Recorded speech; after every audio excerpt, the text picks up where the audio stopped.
Although they did start working with the Beals revolver in the year of 1856, it would not be the same as what you think of the Remington New Model Army today.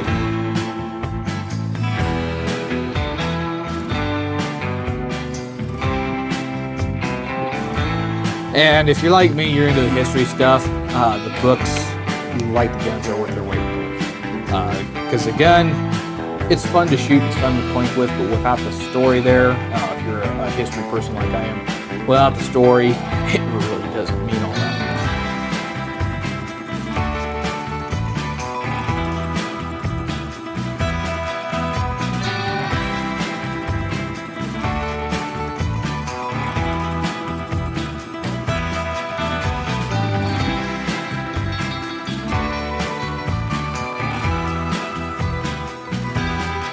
The Ruger Security 9. Can I redraw?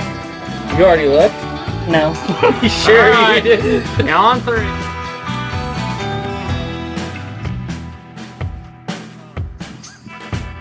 Another pro, at least a pro to me, is these guns are kind of a project. I like to look at them as I'm getting an advanced kit build in the mail whenever I get one. So it's a project that you can go down the road and you can either leave it as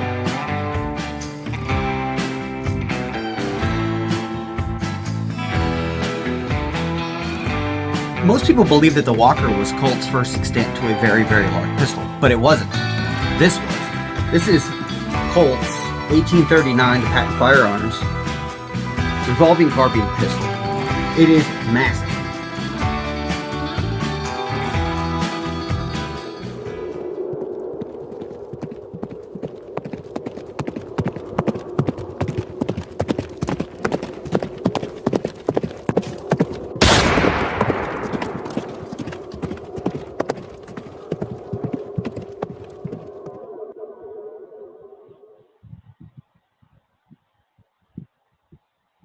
Hey, Hey everybody, welcome back to That Show.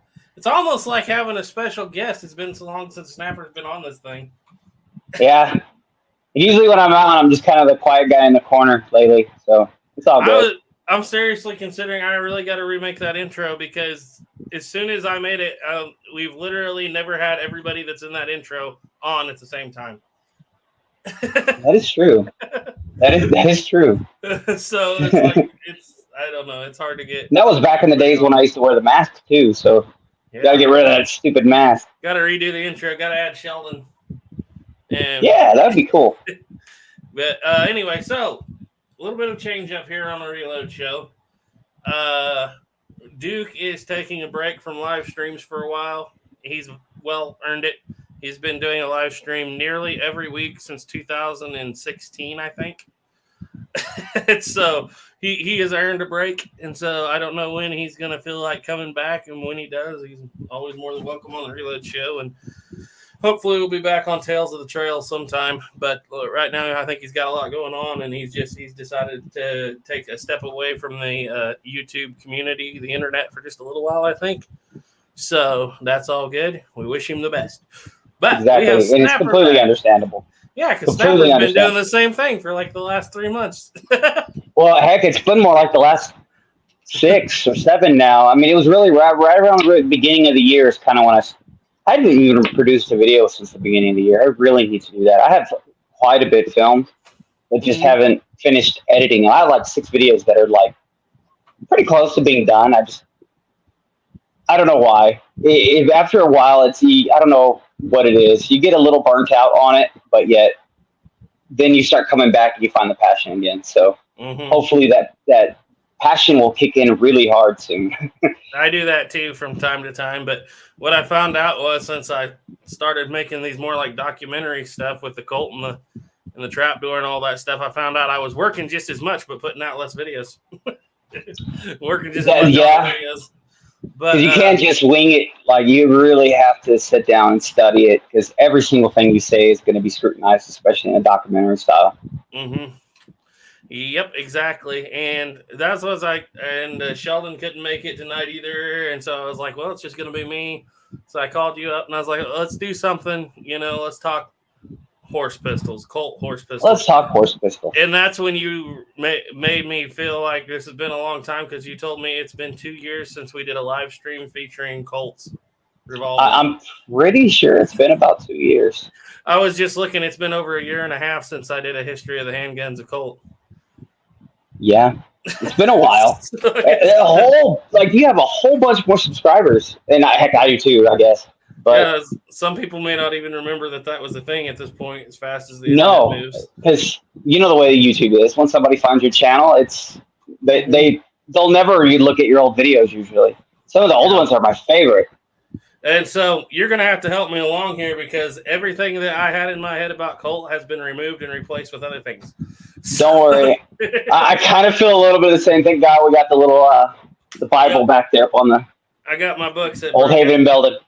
Just in case, because it's been a little bit since I've studied horse pistols, so I'm going off of memory over a year of actually really digging and looking. So if we say anything stupid, please correct us. Correct us. But if any of you guys don't know, both Snapper and I and Duke actually built all 3 of our channels around Colt revolvers, cap and ball revolvers mostly. Yeah. Which you were more on too, and the way it worked was it was kind of I was doing the deep history, Duke was doing replica reviews, and you were buying originals. Yeah. So, I'm a special person that's got to throw all the money at something instead of just a little bit for a hobby. By the way, I recommend that to anyone. If you really want to enjoy a hobby, before you know you're going to like it, just throw all the money into it. So if you like it or not, you're going to enjoy it. That is the exact opposite advice I would give anybody on this. That's like saying go out and buy a Lamont pistol for your first cap and ball revolver. That way, go out and buy a real Dragoon. You're in it, okay? You're in it. Your first cap. Go refinance your house and go buy the real thing. Your first cap and ball revolver should absolutely be an original Walker. Yes, absolutely, 100%. Once you have that, you're in, man. Oh yeah, and by the way, you'll end up being one of the most popular new persons into the hobby you'll see out there. Especially if you shoot that brand new Walker you bought that's 170, 80 years old. Oh yeah, yeah. No, that was the thing that and Duke really fired this off. This whole thing, especially with his live streams years ago. I see Plowboys out there. I always talk about this. I know I probably said it a lot, but I just remember I was farming one night. And they started a live stream at like 10 o'clock, and 6 hours later, 10 o'clock for me, and 6 hours later, they were still going. And Duke is famous for that, man. Oh, yeah. He used to have some huge live streams. Huge. Just go. You could take a nap and wake up hours later and it's still going, yeah. And the funny thing was, that was, he was talking about Colts. And at that time, I was big into the 51 Navy. That was... I carried that thing every day for about 2 summers there. I put over 3,000 rounds through that for a brass frame 51 Navy. And you remember that? It's so long since we talked about this. Matter of fact, I believe that's how the first time I ever contacted you was when you turned that 51 Navy into it was in the video, the 51 Navy Colts history video, or the handguns of Colt, the history of the handguns of Colt video. Where you're like, we're going to turn it into a Griswold and Gunnison. And that actually got me wanting a Griswold and Gunnison. That's what I went and bought. Everybody in the world was like, you're never going to do that. I remember people commenting to me like, you're just talking about it. You'll never do it. And it got Caleb mad, and he took it to the machine shop. And one day later, we had a Griswold and Gunnison. Still have it right there. Never actually filmed it. I did film it once. But my spring was way too light for the angle that I set it in. And I got a second spring for it, but I never filmed it because actually caps are so hard to find by that point that I never filmed it. Yeah. Well, that's actually something I haven't looked into too much, but I heard that caps are pretty much bad. They're not that hard to find. I kind of got used to not shooting cap and ball revolvers for like the first time in my life. And then it's like I kind of got to drag myself back to them at some point. Yeah. It's one of those things that it's like everything. Once you get back into it, you'll find the passion again. And it's... my interest wanders. Like right now, it's very much into into, of course, the trapdoors. But at the same time, I'm getting a real itch to do rolling blocks too. I love rolling blocks. I don't care what anybody says. When this video comes out this weekend, I'm gonna have people telling me I hate the rolling block. I don't. I'm just using historical fact. But hold on, you talking about the sniper rifle from Red Dead Redemption 2? That gun? So I'm talking about the one that blew a casing up in Duke's face. Oh, indeed. Indeed. And that's in Spanish. 43 Spanish. Yeah. Very close to 4477. But that wasn't what we came on here to talk about, is it? No, it was not. Let's. But by the way, I do like the rolling block as well. I think any gun made prior to 1900 was just super cool, no matter what you say. Because it actually back in real ingenuity. I mean, don't get me wrong, it was later on, but too. Yeah. I love all the single shot rifles, mostly because I'm lefty. And so it's like bolt actions were never up my alley. And so everything is single shot, so it doesn't matter. I think probably the greatest single shot ever made is probably the Martini Henry. Haven't got a chance to really run one yet, but that's a gun I've wanted and I never bought. Like I really wanted them, and they got cheap there for a while. You could get them from what was Atlanta Cutlery or whatever it was. I think so. And now they're stupid expensive again. Yeah, one day. The Sharps. I'd love to do series on all that stuff, but it's definitely not going to be until the end of 2025 before I get there. But anyway, got your Bible handy, Snapper? She's right here. Yeah. I got it. It has been so long since we talked about this. Some of these people probably won't know, but if you're into Colt revolvers, there is a Bible for Colt revolvers. And Snapper has a pretty version. Ooh. With the gold inlays. And I have a version that I used for so many years that it is literally in tatters. I need to get a version like that so I don't tear this one up. Yeah, I'll just trade you. My wife would kill me. So this is the history of the Colt revolver by Haven and Belden. It's not in print anymore, but it is still, you can still get it. And it's got about everything in there. And it predates one of our favorite people of all time. Why don't you let everybody know who our favorite person of all time that this predates there, Garrett? Oh, it's been so long since we talked about him. I forgot. R.L. Wilson. Wilson. Reason, Haven and Belden. Okay, there's pre-R.L. Wilson, and then there's post-R.L. Wilson, and then there's modern writers.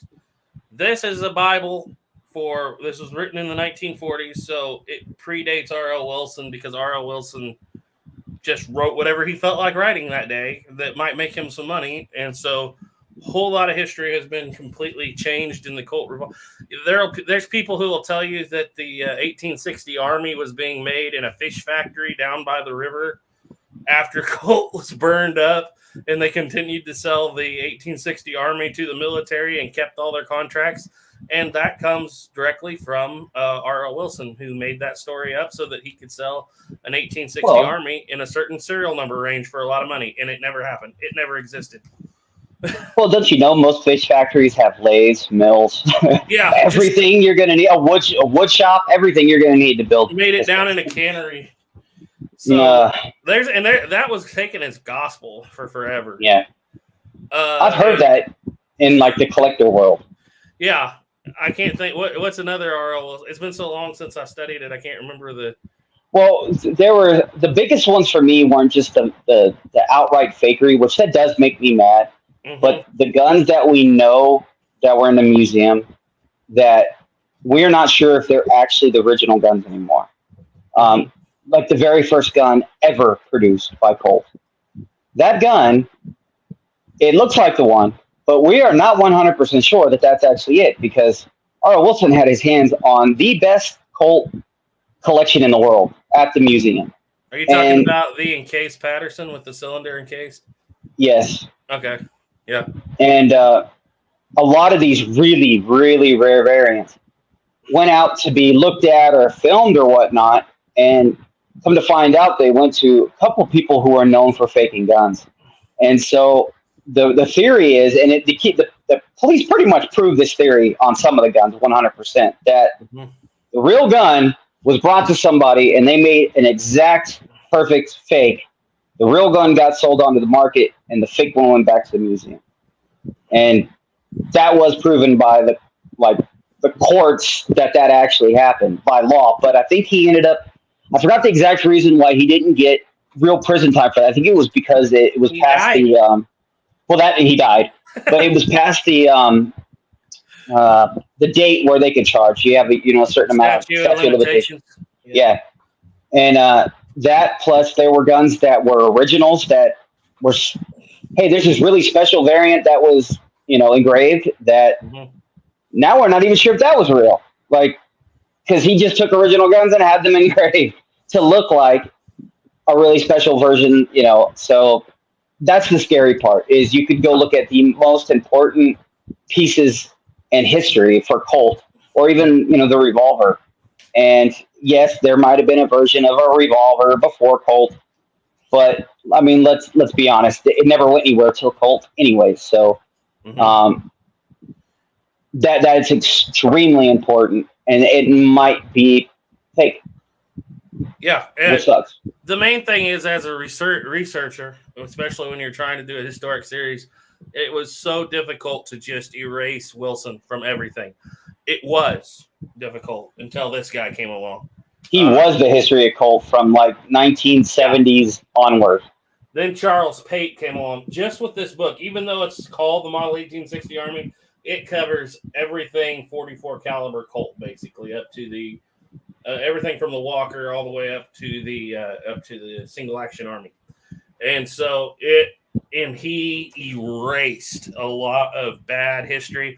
I remember when this first came out, people were questioning it.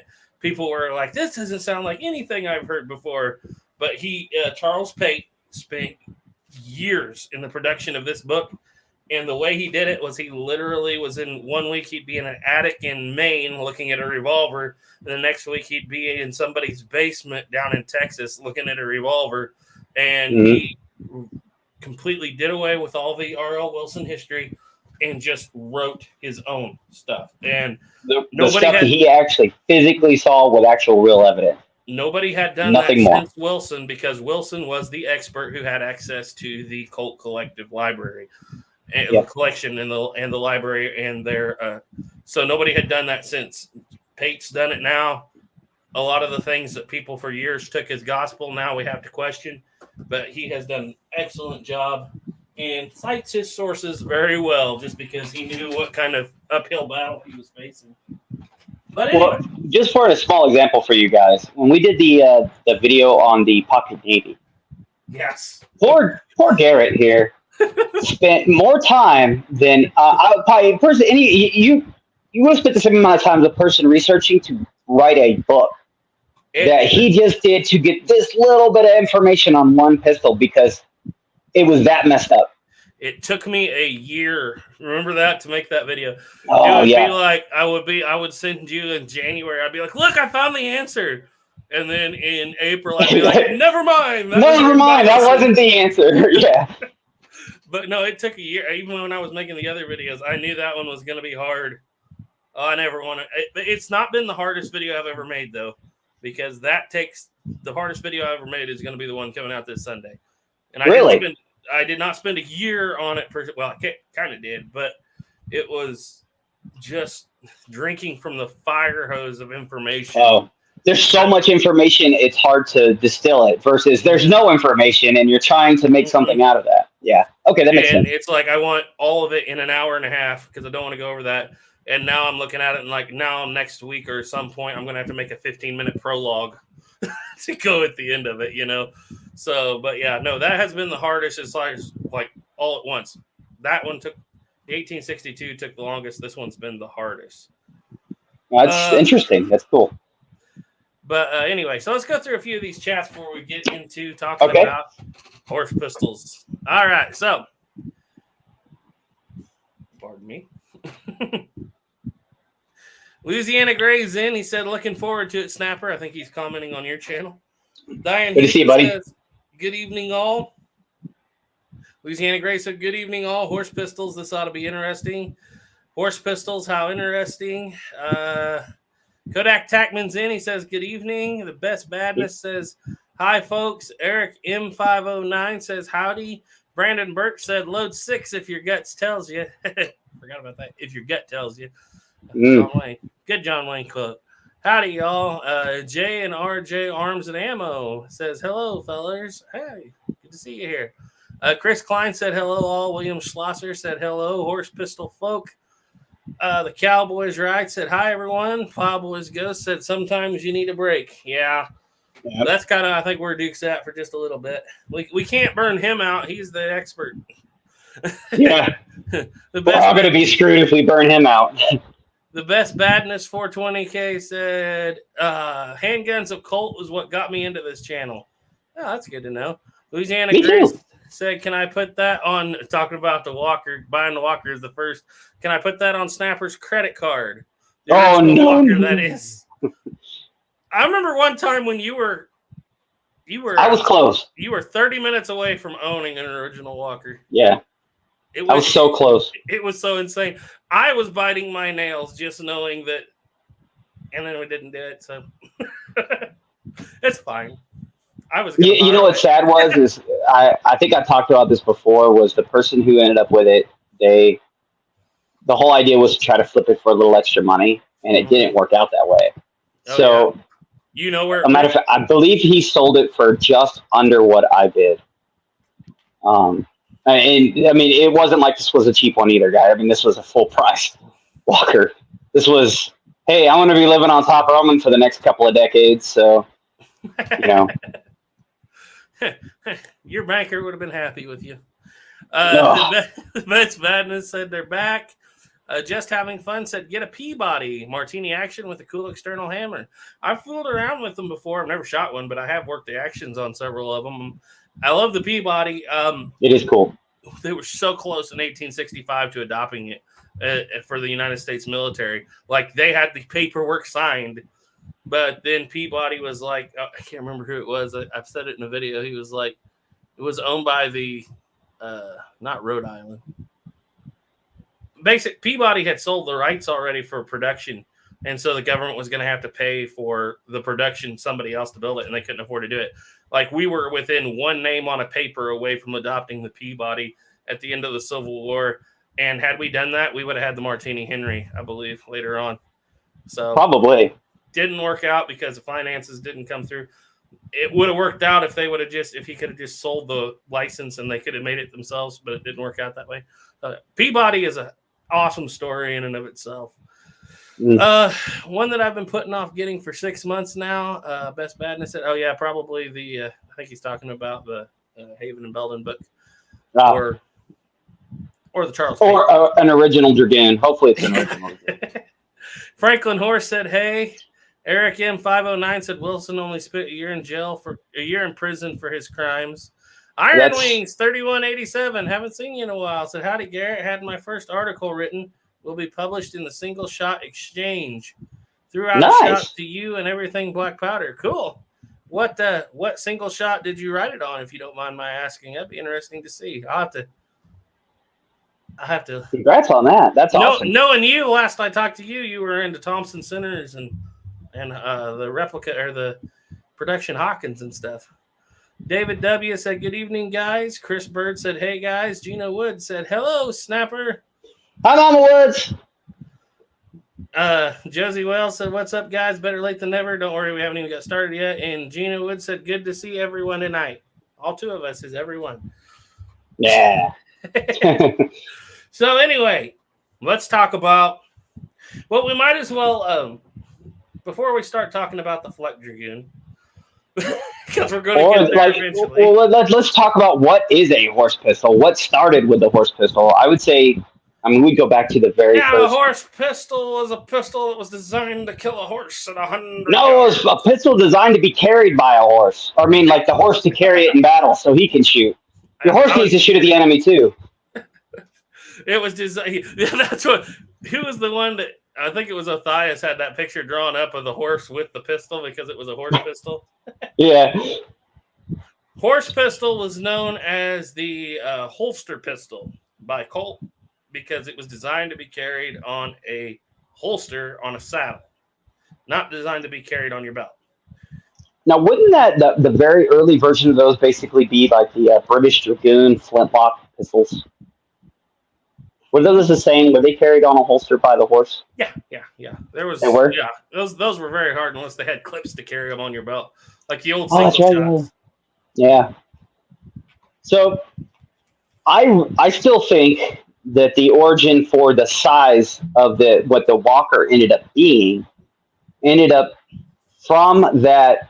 If we talk about the Patterson company, Colt's very first company, they made a shotgun. In the intro of this, there was a pistol they made that was from a shotgun. It was made from a shotgun, and you look at that, and it doesn't look like a very large pistol, but it's actually, if you put it next to a Walker, it's bigger than a Walker. All it is a shotgun that they cut down to make into a pistol, and kind of crazy big. And I think the pistol that Duke was talking about was after that is when they first started to make the like Colt had designed a gun before they went out of business, big, heavy, hardcore thing as well, from the ground up instead of just using that shotgun. I think that was the gun he was talking about, the prototype that Colt ended up having the idea for to be as an idea for the size of what the pistol ended up being. Yeah, and this is Patterson style prototype. So Yeah. we're talking a full 29 moving parts, folding trigger that disappears. Had the side lever on the side of it. If you look at it too, it's a crazy. Matter of fact, I have the book here, over here. I don't know Well, what- we got money. Now I tell you guys this all the time. You guys do not have to send money for us to read your comments.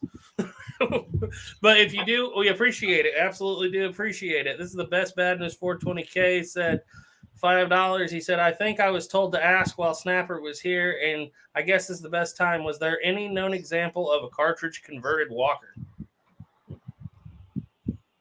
I don't believe so. I don't remember. I've never seen the reference to it, you know.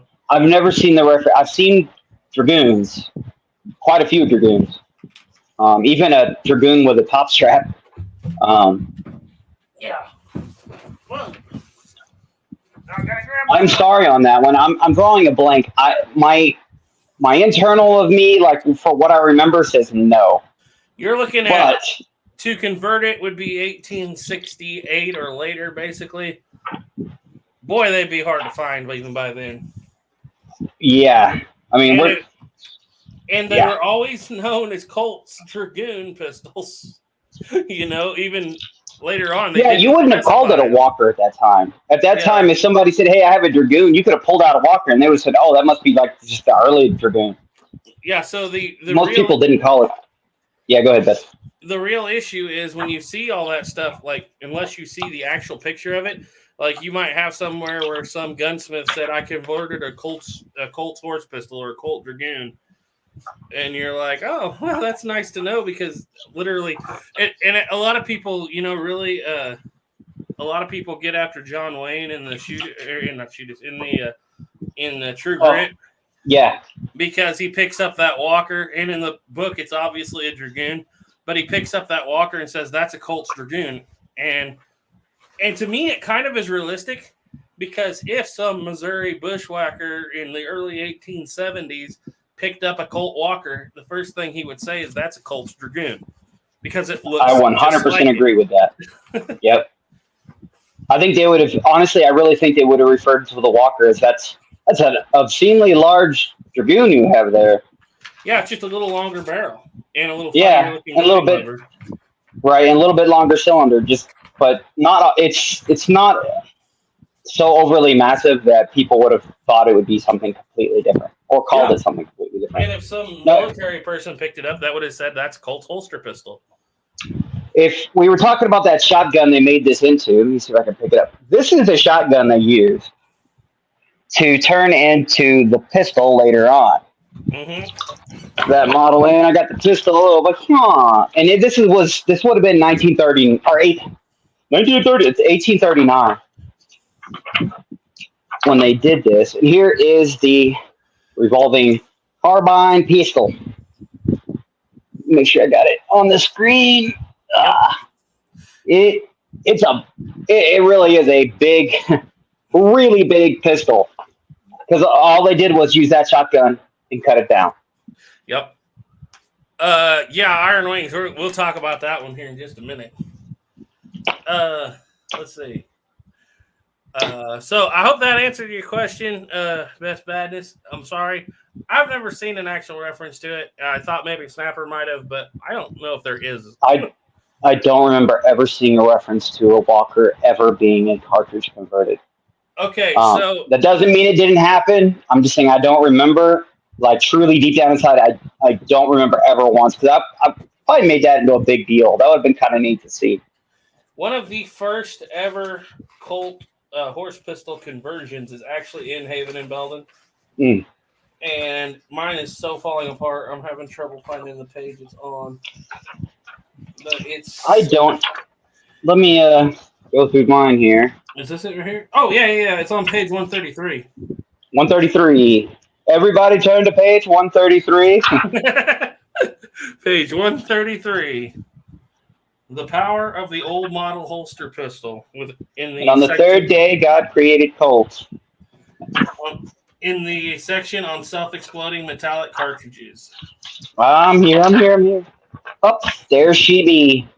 That is a Civil War. I've actually done some study on this since then because I was always interested in this, and it's very one of a kind. This is converted in 1864 at the end of the Civil War. I'll show a picture of her. It's hard to tell. It's really hard to tell by looking at it because it's the black and white image they put on there. Yeah. And it's not the greatest copy of an image, but you can see the cylinder's cut and it's got an actual side gate and everything. This was done by a gunsmith. Or no, it's not a side gate. It's on the end gate like the Remington. Yeah, you have to pop the barrel off and then take the back of the cylinder off. And this was done in 1864 by a gunsmith. It's really kind of crude, especially if you look at the hammer. Look at how he rigged that firing pin. Oh, yeah. Yeah. It's chambered in 44 Henry, which means that bullet is nowhere near the size of the bore, like not even close. Yeah, isn't that crazy? Yeah. So that's, as far as I know, that might be the very first recognized Colt conversion revolver. It wouldn't shock me if that's true, because that is extremely early to have a cartridge conversion. But I mean, think about it. If you saw somebody with a Henry on the battlefield and you're in the Civil War, and you were loading your 51 Navy, 60 Navy, whatever, right? Mm-hmm. Wouldn't you go, dang, that would be really cool to be able to have one of those to just somehow stick in this thing? Yeah.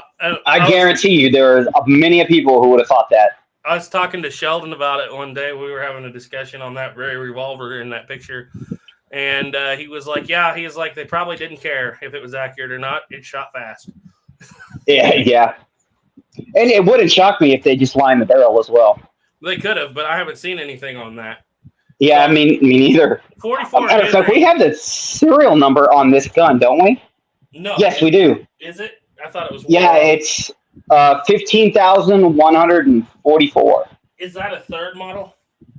It is a third model, yes, sir. So if you have a third model Dragoon replica, and you buy one of those little, I guess the ones they kind of sell at like they make them Taylor's and all the other places that usually sell them, where you have the cylinder and you have the little cap on the back of it. You stick on the back and you put the bullets. If you put that on a third model Dragoon, you're gonna have something very, very, very, very close to the very first Colt. Yep. Well, this gun. We can't say it's the very first, but it's likely the very first. And mind you, this is not a Colt conversion. This has nothing to do with Colt, especially if you look at the back of it and you look. Yeah, this was done by somebody in the. Yeah, this was definitely done with somebody with some time on their hands and a nice sharp chisel. A hammer and a dull beaver and a fire. Yeah, and a dull beaver. So let's see. Iron Wings said. Iron Wings 3187 said, I wrote an article on maintaining a collection of muzzleloading rifles for survival and emergency preparation. Mentioned the rise of YouTubers like 11 Bang Bang and everything black powder making their own black powder. Oh, well, thank you. I'll have to get over there and look at that. I highly recommend that for anybody. Off the record, I highly recommend it. If you're not making it, try. It's not hard. Yeah. It opens up so many doors to you, and at the same time, it makes shooting so cheap.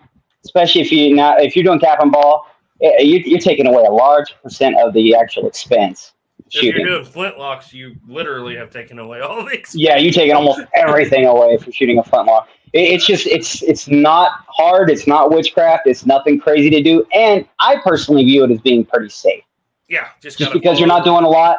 And yeah, I've never even seen anything that we even come close to as anything sketchy by doing it for a couple of years now. The thing is, even whenever I started, people nowadays have such a leg up because Jake started before us, and then I think you started before me. And then, but when we started, remember when we were trying to figure out the ratios, even though everybody was like 75, 15, 10. And then we were all like, well, what is it, 77, 13, 11? Yeah, that's what I mix now just because of Jake. And what's funny is all the work's been done now at this point. I mean, like, Jake has got, and I quit with Willow because I got where I liked it. Jake has got black powder that is rivaling Pirate X, but it's actually good black powder. Yeah, I mean, you're talking better than any black powder you can buy on the market. Literally some of the best black powder in history. And I know that because the finest powder we talk about it in the video this weekend, the Springfield and Frankfurt Arsenal were working with the finest powder they could come up with, fine grade rifle powder, and they were to use the finest powder, a rifle powder they could come up with. They got the 5070 up to 1,352 feet per second. With their standard musket powder, it was at 1246, something like that. Jake has it beat. Jake has their best powder beat. And so it's like, and he's always still trying to improve it. I keep telling him, so like next week, you're just going to have smokeless. Pretty much. It's just like, well, now we're going to try to get rid of the smoke after we shoot it. Because that's the only thing I have to get rid of. It's like almost as clean as smokeless, and it's faster. It's like coming up with too fast as smokeless in some cases. It's quite impressive what Jake has done. And the funniest thing is too is it's uber cheap to do, and you don't even need like some crazy wood. Some of the best black powder you could make, I think it is still the best you could make, would be out of toilet paper. Certain brand he uses. He's beat it with cottonwood, but we don't know. That's right, yet. He did. We don't know yet because we don't know when we're going to get 72-hour milled cottonelle. That is true. Is true. People are really concerned about that. The 70s, it's becoming almost like a Brandon Herrera meme. Remember, wear AK-50? It's becoming a meme. Wear 72-hour cottonelle. And that's the crazy. It was hard to believe. I remember the first time he texted me with, on our group chat. He was like, I remember that. So apparently, I picked up like 200 feet per second. It's like, what? 200 feet per second for doing like 72 hours versus 24? Holy cow. That's a lot. That's not a little bit. That's a lot. Well, where Jake is, he didn't have cottonwood. And so I was just out. I had a cottonwood tree fall on the fence one day, and I was like, I'm just going to cut a chunk of this up and send it to Jake. Because Confederates use cottonwood. Man, we're getting off the subject we started on pretty bad. Confederates use cottonwood for their black powder. And I was like, and Duke was the one who told me about it, sent me a bunch of articles on it. And so I sent it to Jake. I was like, you got to try this because, well, you remember, you were in the conversation. We got to try it so we can be Confederates. And at first he was like, it didn't work out. And then he milled it for 72 hours. And it's literally the best powder he's produced at this point. Yeah. It went from it's okay to, holy cow, it's the best. It's the most powerful. Yeah, and fairly clean. Yeah. But all that to say is it's not hard to make your own powder. And nowadays, Jake has taken all the guesswork out of it at this point because he's done it all. The hardest part to me is the most time-consuming, because if the milling part isn't time-consuming because you're not doing anything, you just throw it on a mill and forget about it. Mm-hmm. But to me, the most time-consuming is pressing them into pucks and then breaking them and crushing them and sorting them. But I haven't had to do it because I made so much, and we kind of slowed down our shooting. I made so much that I haven't had to do it, and I'm starting to finally run out. I'm going to have to do it again. And like you were saying in the beginning, I used to make it and then screen it through a sieve with rubbing alcohol, turn it into a big blob, and then screen through a sieve. And I mean, the powder was like, hey, it burns, it shoots whatever you need. It's not the greatest, but I mean, it's free. I mean, not free, but close to free, And but now it's like, I can. Anybody at home can make better than what you can buy on the commercial market with black powder. So, yeah, So what we're going to do here to get caught back in on subject is I'm going to go. Okay, that is the Colt. I'm going to go through the comments and get us caught up there, and then we'll get back to horse pistols, which we barely talked about this one. It's my fault. No worries. Gina Wood says, "Is everyone in the chat?" Yeah, we're running a little thin these days, but don't worry, we can still have fun. Snapper and I haven't done just a Snapper Garrett chat in years, so It's been a while, man. It feels like it's been. It would have been last year, I think, before the first of the year, I think. yeah, on your channel. Yeah. With Jake. Oh yeah, we did one. We had Jake on that though, so. Oh, that's right. It was Jake. It wasn't just me and you. Yep. Louisiana Gray said, "Always good to see you." And Mama Woods, Sleepy Leap. Hey, haven't seen you in a while.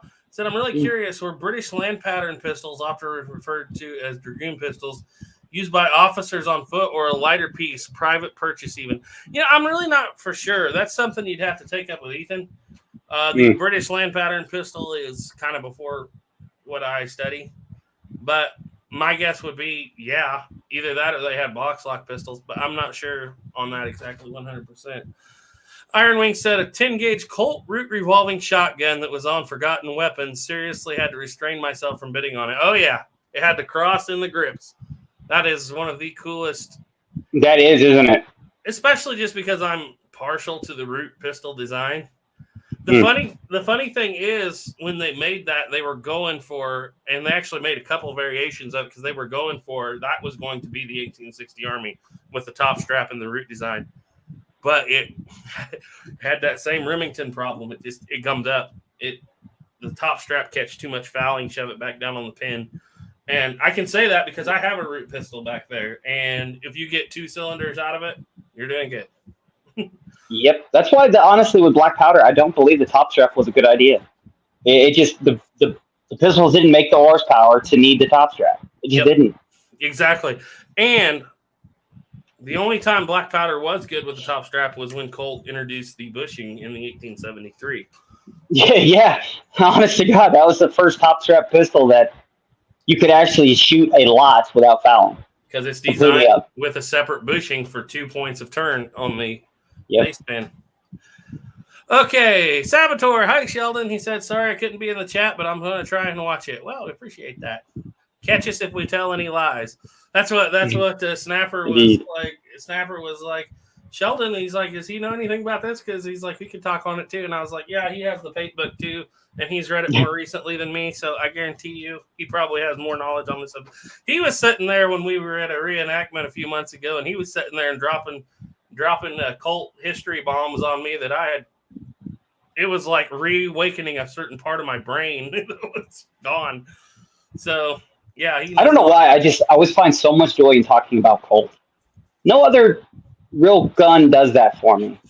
Mm-hmm. The early Colts, for some weird reason, just, I don't know. To me, they're beautiful. They're really good for what they are. And I mean,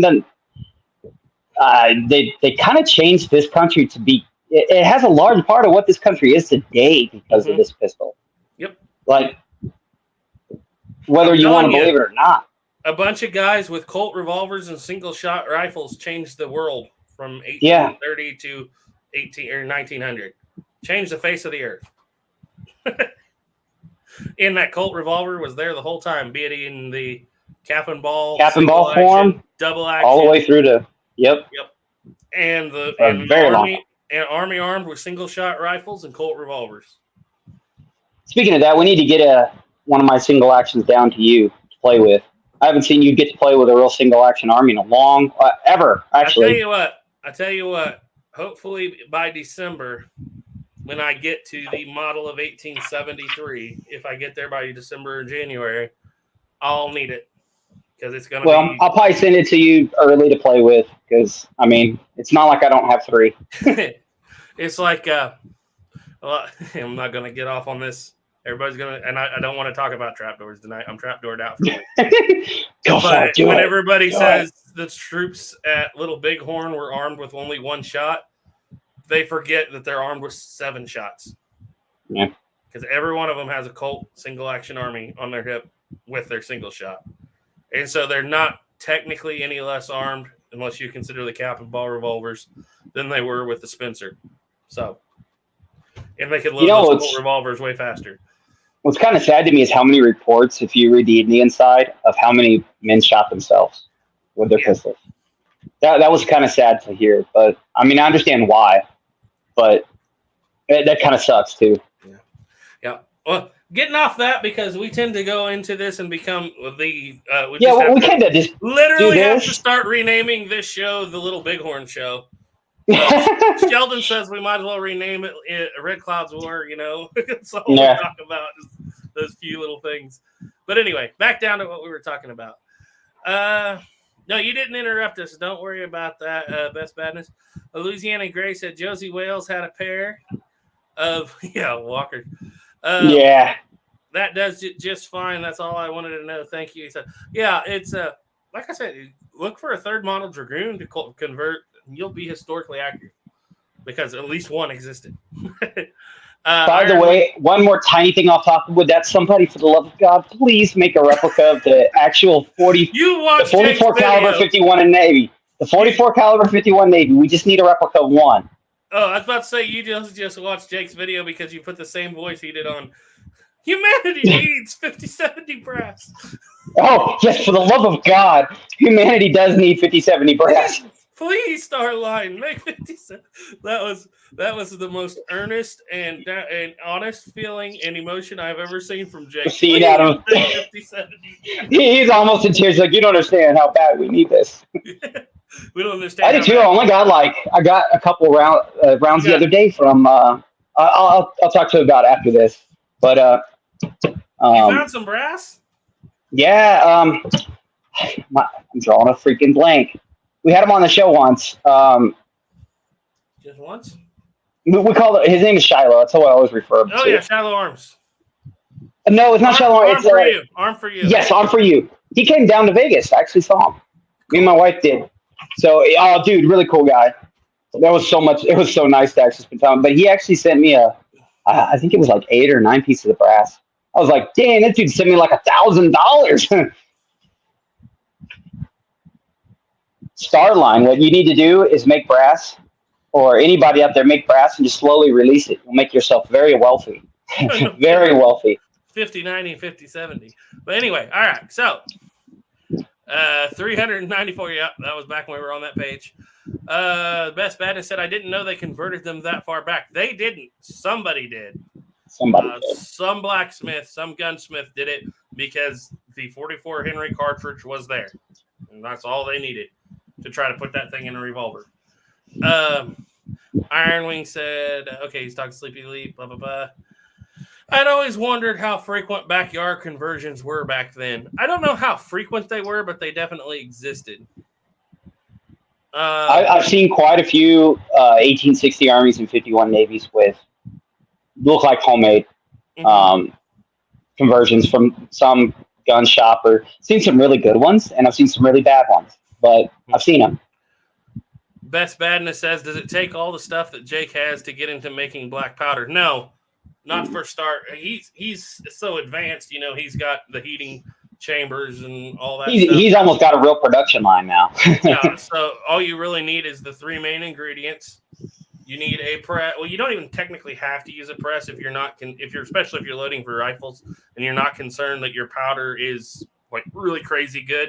You can do it without pressing it. It actually historically was done. It's called serpentine powder. But you can also use a vise. Yeah. To press it enough. It's not high, but yeah, not bad. Hoffman Reproductions was doing it, I think, with a vise for a while. But basically what you need is you just need a rock tumbler. Well, it's a little cheap Chicago rock tumbler. It'll work for a while. Then it'll break. And then you'll move on to something like we do, like a treadmill.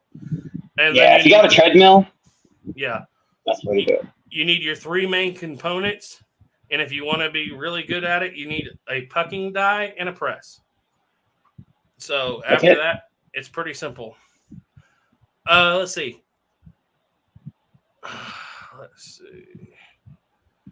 Franklin Horse said, getting rid of the smoke would be getting into making Woods powder, the earliest commercial smoke powder used in shotguns. Yeah, that's about where he's at.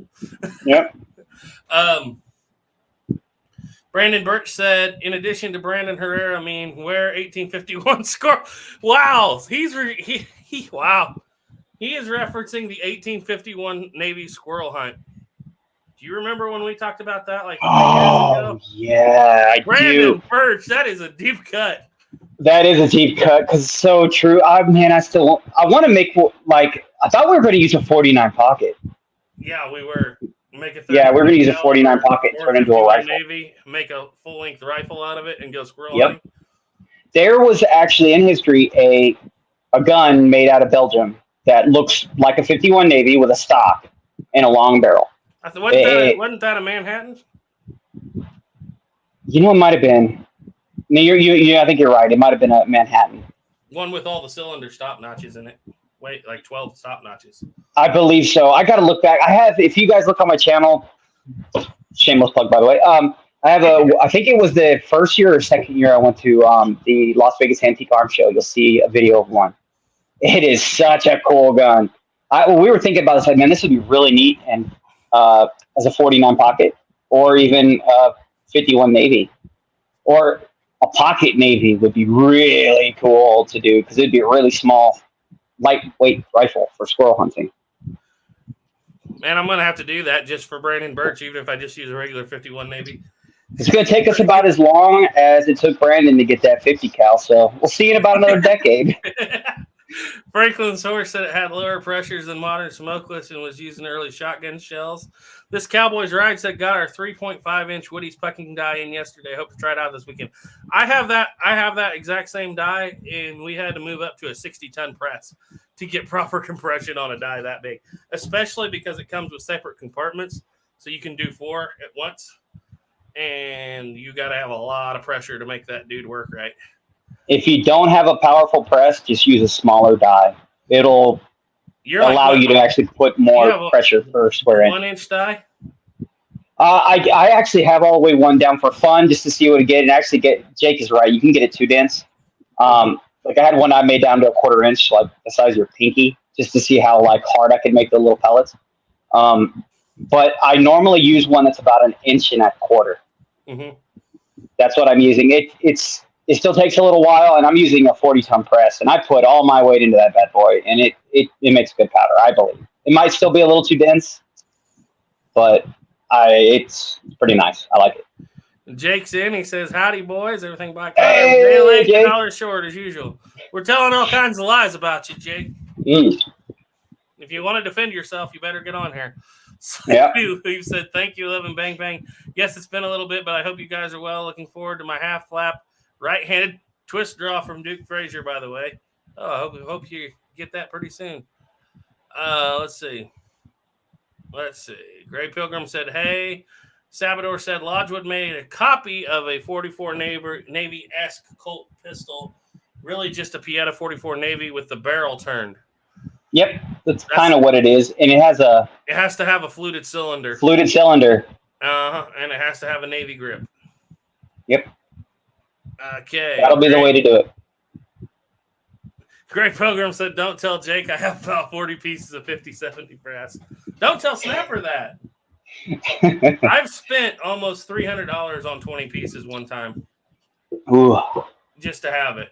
One time I spent on 17 because I just was picking up piecemeal. Had to have it for the videos. I couldn't make videos without it. So it's like I was spending $50 for 3 here, $300, $200, $300 for 20.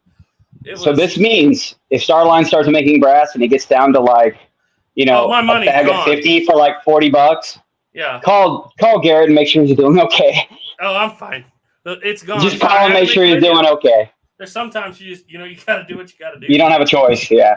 Yeah, to get the thing done, or I wouldn't have been able to start the series yet. Yeah. Gray Pilgrim had a video today on a Cimarron. I think it was a Pistolero. Single action army. It's good. That's a pretty little gun. Yeah, it's a very nice little gun. Iron Wings 3187, Snapper and Garrett, maybe you guys can help me out. Any opinions on the 2520 Winchester cartridge? No. I don't know anything about it, really. I shot a 2535, but I've personally never shot a 2520. So I don't know anything about it. I wish I could help. I don't know anything about it. Sorry, bud. Sounds like any little cartridge like that, it's going to be fun. As long as it's not an extremely bottleneck cartridge, that sounds like a straight wall. and so it'll be fun. That's all I can say. If you're reloading for it. Great Pilgrim said, I make he makes black powder. I use a Harbor Freight tumbler, and I bought a small press made for making pressing cannabis cakes. Well, I bet that would There you go. The Hascat 640 said thing I like about black powder, I think he's trying to say, is it's easy to load cartridges, fill it and cram a bullet in. No real worries about pressure. Makes it easy to work up accurate loads for each gun and bullet weight. Yeah, outside of my 44 Special revolver, I was in a couple 357s. I can't remember the last time I pulled the trigger on a smokeless gun. It's got to have been almost 2 years ago. Something like that. I told you, it's just a fad. It's going to go away. Yeah. It's just a fad. Black powder will reign king again. I shot I shot a couple thousand 44 Special last year, but in smokeless. But other than that, like especially long guns, I can't remember the last time I pulled a trigger on a smokeless powder shotgun. That's definitely been like 2 years ago, because I don't buy the shells anymore. I have a few, but it's like might as well just be burning black powder for hunting and stuff. I had this conversation with Plowboy the other day. I'm to the point where I highly doubt that I will ever hunt an animal with smokeless powder again, ever. And that's a weird thing. That's a pretty cool thing to say, though. Actually, that's a pretty cool thing to say. But that's just where we're at. Now, it'd be even cooler if you could say I only do it with like flintlock or something crazy like that, because that would be hard. Like the real true hunting where I actually did the stalking, got close enough to shoot it, and then the stupid flint didn't go off. That's cool hunting. As you know, if you got a Southern Mountain Rifle, Kibler, Oh yeah, that thing's gonna go off every time. You gotta worry about it anyways. It's gonna go off anyways. Even if the flint falls off, I'm sure it's still gonna fire. When you have a good flintlock, it makes your life so much better. Matter of fact, that was the first when I fired Jake's. That was life changing because every flintlock I've ever fired, there was like a real wait time, And you've shot a lot of originals. That thing was so fast. I've shot several originals, and there's a wait time. They're not, at least every gun I've ever personally shot was not crazy fast, but they were mostly military style flintlock. Mm-hmm. But man, that Southern Mountain Rifle, it was almost like shooting a cartridge gun. It had so little hang time. It was great. Absolutely great. I loved that thing. As a matter of fact, we had a slow-mo on it. It is so fast that I didn't even have time to flinch. And it makes it look like I didn't flinch, but boy, was I flinching. I tell you what, one of these days I'm going to get a mouse that doesn't have an escape button on the side of it. Not a lot. Okay, so back to the comment. Brandon Burke said, oh yeah, Great Pilgrim, back up just a little bit. Sorry, guys. There was a thing called brown powder. I read an article on it in the 1910 Hunting magazine about it. Yeah, Ethan's made it, and there was actually a French brown powder made out of straw. Jake's made it too. It's no good. But there is also a brown powder that is semi-smokeless too. But yeah, when I think of brown powder, I think of that French powder made out of straw. It's a nightmare. Brandon Burke said, I've seen quite a few 51 copies made into carbines. I won't make one so bad. Garrett, Great Pilgrim said, my 5070, I got a gun show and a baggie for, sorry, Garrett, $10. I'll give you 11 today, but only today. Let's see. Iron Wing said, went up to visit my grandfather back. Not sick. I went up to visit my grandfather back in May. He usually sneaks a few items into my truck before I leave. He snuck a cigar box full of cool antique ammo, included 5 live 45 120 rounds and a live 44 Henry. Wow, that's worth some money. Yeah. Let's see. Gots Loco said 2520 is an awesome cartridge. Check out the thread on the Marlin Owners Forum. That sounds like a good idea. Yeah, he said, and my jaw hit the ground. Yeah, I would have too. I have a few original cartridges, but none of them like that. Yeah, that's rare cartridges right there. Great Pilgrim said, by the way, horse pistols. Thank you for getting us back on this. Oh, yeah. I do have talking about again? Actually, too, and a Dragoon, but my favorite horse pistol is my LeMat. We're almost there. Iron Wing said, by the way, opinions on 36 caliber rifles. I've seen a lot of dislike because it is too big for squirrels. Now, absolutely not too big for squirrels. That is my go-to gun. I have a 36 caliber Kibler. Dream to shoot. Go watch Black Powder TV, Bob McBride. He got me onto it. These beautiful 36 caliber squirrel rifles. It's perfect for squirrel. If you go down to 32, you actually have to. It's kind of a strange thing, but to get them to shoot accurately, you have to burn almost as much powder as you do a 36. And so they get a lot louder. I don't know why that is. A lot of people have told me about it. And 32s foul fast because they're so small. 36 is the sweet spot for a squirrel rifle. And I'm telling you that as a guy who shot 32s, 40s. I have a 32 actually on the wall right here behind me. 32s, 40s, 45s. You know, it's 36 is not a deer rifle. But for foxes, squirrels, even pigs, what you were getting is basically the ballistics of a 9mm handgun out of a rifle for the most part in shooting accurately. And it's not too big for squirrels. Just look at it as a little bit of tenderizing. And it doesn't do that. It's usually, and if you're worried about it being too much, lower your powder charge just a little bit.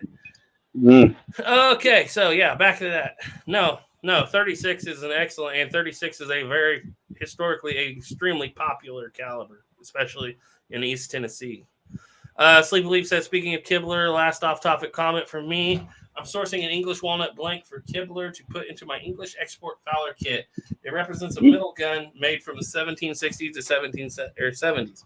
Very cool. That's John cool. Schulz That's very in. cool. Hi. Hey, buddy. He said, evening, boys. How can horses use pistols when they have no thumbs? That's what the horse pistol's for. It uses hoofs. That's why the triggers are so big. They use their hoofs. Yep. Robert Allgood said 25-20 is 32-20 neck down. That would kind of make it not near as fun for me. I hate loading neck down cartridges. Sleepy Leap said 16 gauge for my Fowler, by the way. Well, that ought to be a pretty cool gun. I've looked at a lot of his stuff, and it looks pretty cool for his Fowlers. Haven't got one yet. Working on a Hawken at the moment. But anyway, back to the topic at hand. We're through the comments for the moment. Back to the horse pistols. All right. First horse pistol is not a Walker. First horse pistol is either what we want to talk about, the single shot dragoons and stuff like that. But we're talking about revolvers here because that's what we like to talk about. So the first horse pistol is actually a production, or not a production, but a prototype. How many of those did they make? Not very many. They did make some. 1 second. I am almost there again. That's the ring version. I'm almost there, boys. I promise. By the way, if you ever think of this, look up the 1839 revolving shotgun. That is what this carbine pistol. This is carbine. It's a pistol. Mm-hmm. Ended up being. I mean, I think it's just so cool. But yes, it is the 1839. So I mean, this is going to look a lot like in your hand if you would have seen that. That root revolver. Yes, the root revolver. It would have been very similar in size to a root revolver. To a big root revolver, not a little root revolver. Yeah, the big version of it, where they took the root rifle, and cut it to a. Yeah, exactly. I believe this was a 5-shot, if I remember correctly. Might have been a 6-shot. And of course, despite the success,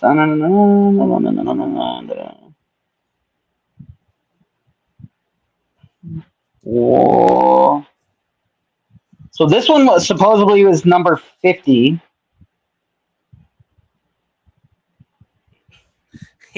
Hi, lagging Leland. Hey. Saving Private Snapper. Saving Private Snapper. Josh Hill said, was that a 50 cal? I think it's bigger than that. I think it's a 60. The caliber is a 5.25. Oh, 5.25. 0.525. Yep. Okay. Oh, the 62 was the shotgun. Okay. Yep. 20 gauge.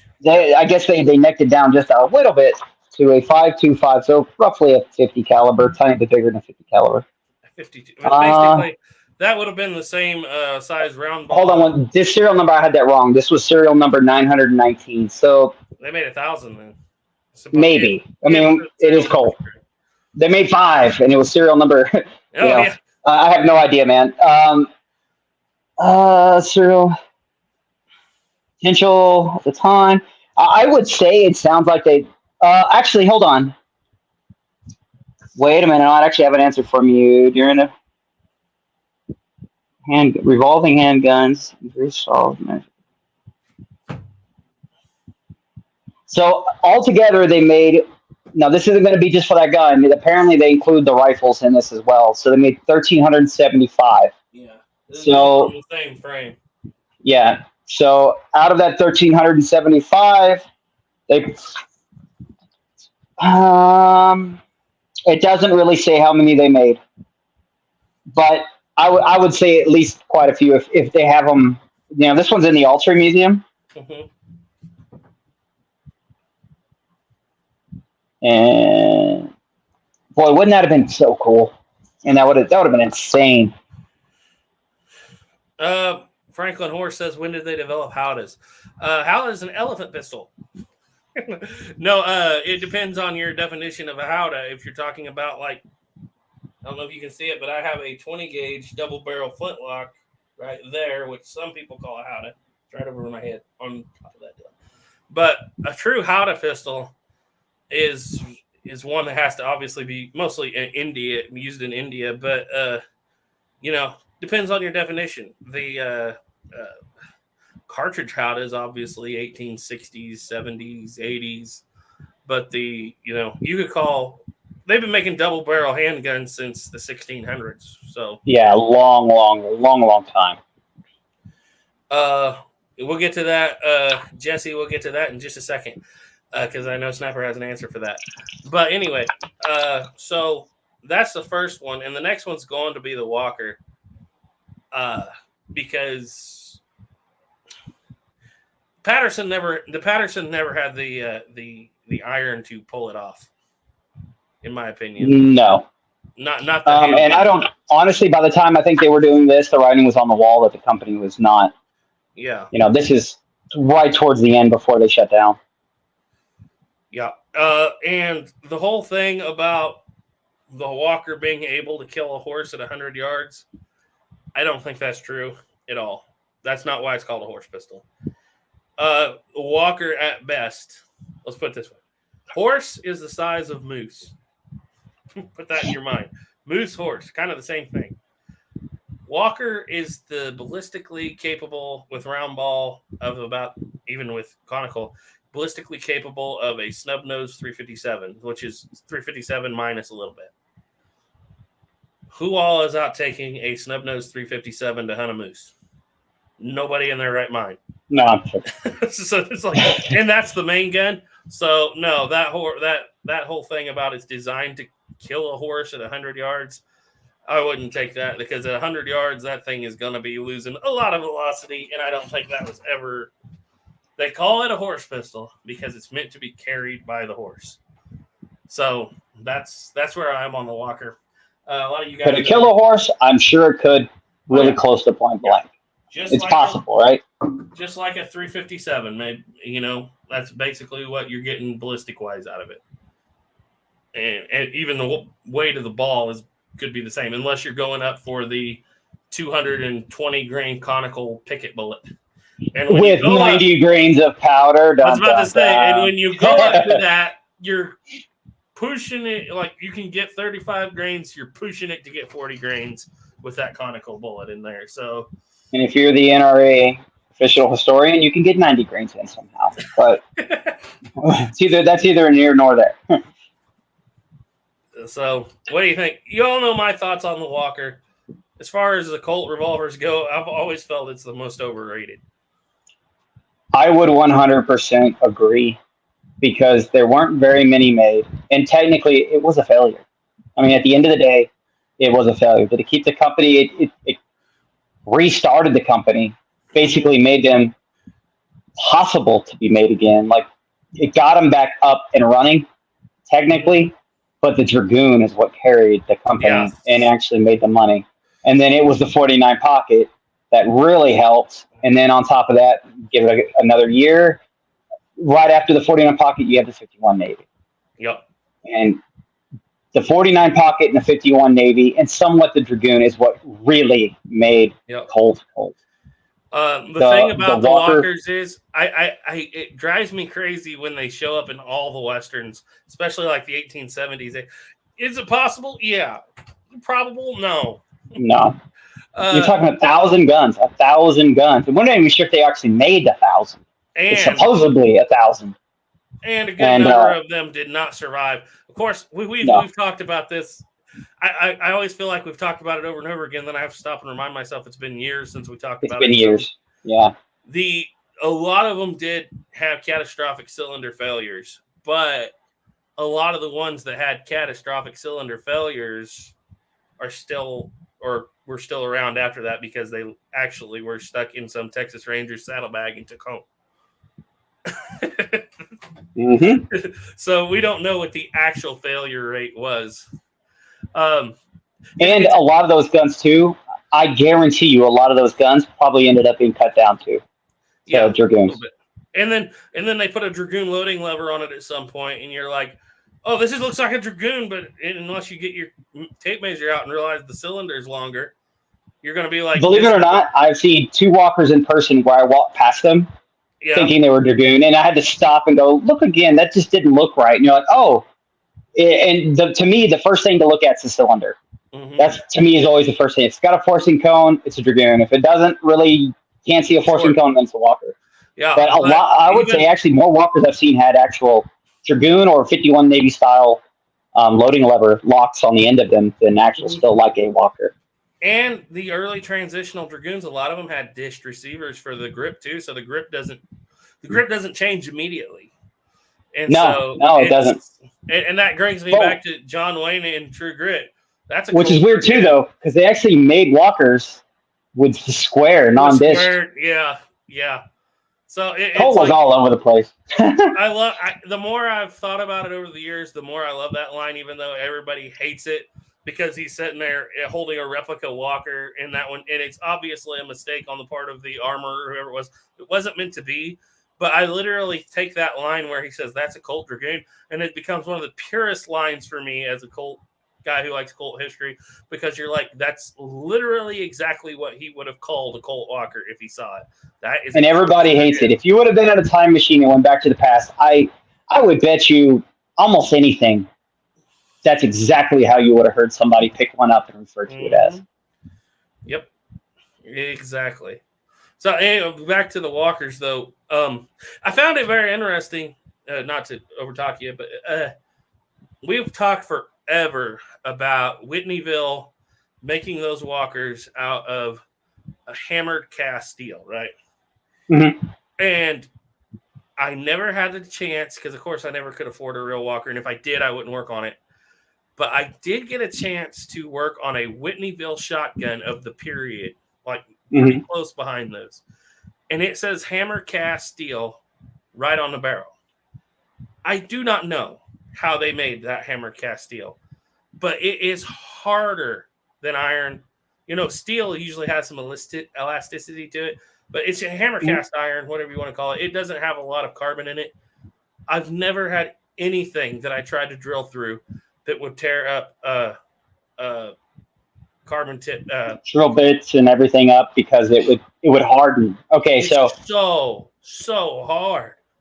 We're talking that is I'm trying to give an actual good analogy why that happens. There is, you know, obviously they remove all the carbon and then they add a certain amount of carbon to make a steel. Yeah, even though it's not technically a steel, but it's that low carbon in the 1830s. Right. What they're doing. And so at this time, it was more of a wrought iron. Basically, look at it as a wrought iron, where they would take a bloom of iron and then just beat the heck out of it. And if you ever seen somebody beating a piece of wrought iron, like when they're making knives or whatever, and you see just stuff flying off or peeling off to the side, they're basically beating out all of the carbon. And then you get to the bottom to what is wrought iron, which is just iron with very little carbon left in it because it's been beat out of it, or just to a point where the metal is now it doesn't break like glass like how a cast iron would. Mm-mm. And that's how they would make the metal. It still has carbon. It aligns them. What do you call it? And when they beat it into a mold, like with the way they would make they would actually have a mold on each side of like what the frame would look like, and it would sit a red hot piece of wrought iron in that, and it would just go clunk, clunk, right? And then you would have what looks like kind of the frame, but it needs to be milled and all that stuff out right in the middle. There's still iron in there. The only difference between that and your steel that came along later was it was not as controlled the amount of iron you put in or take out.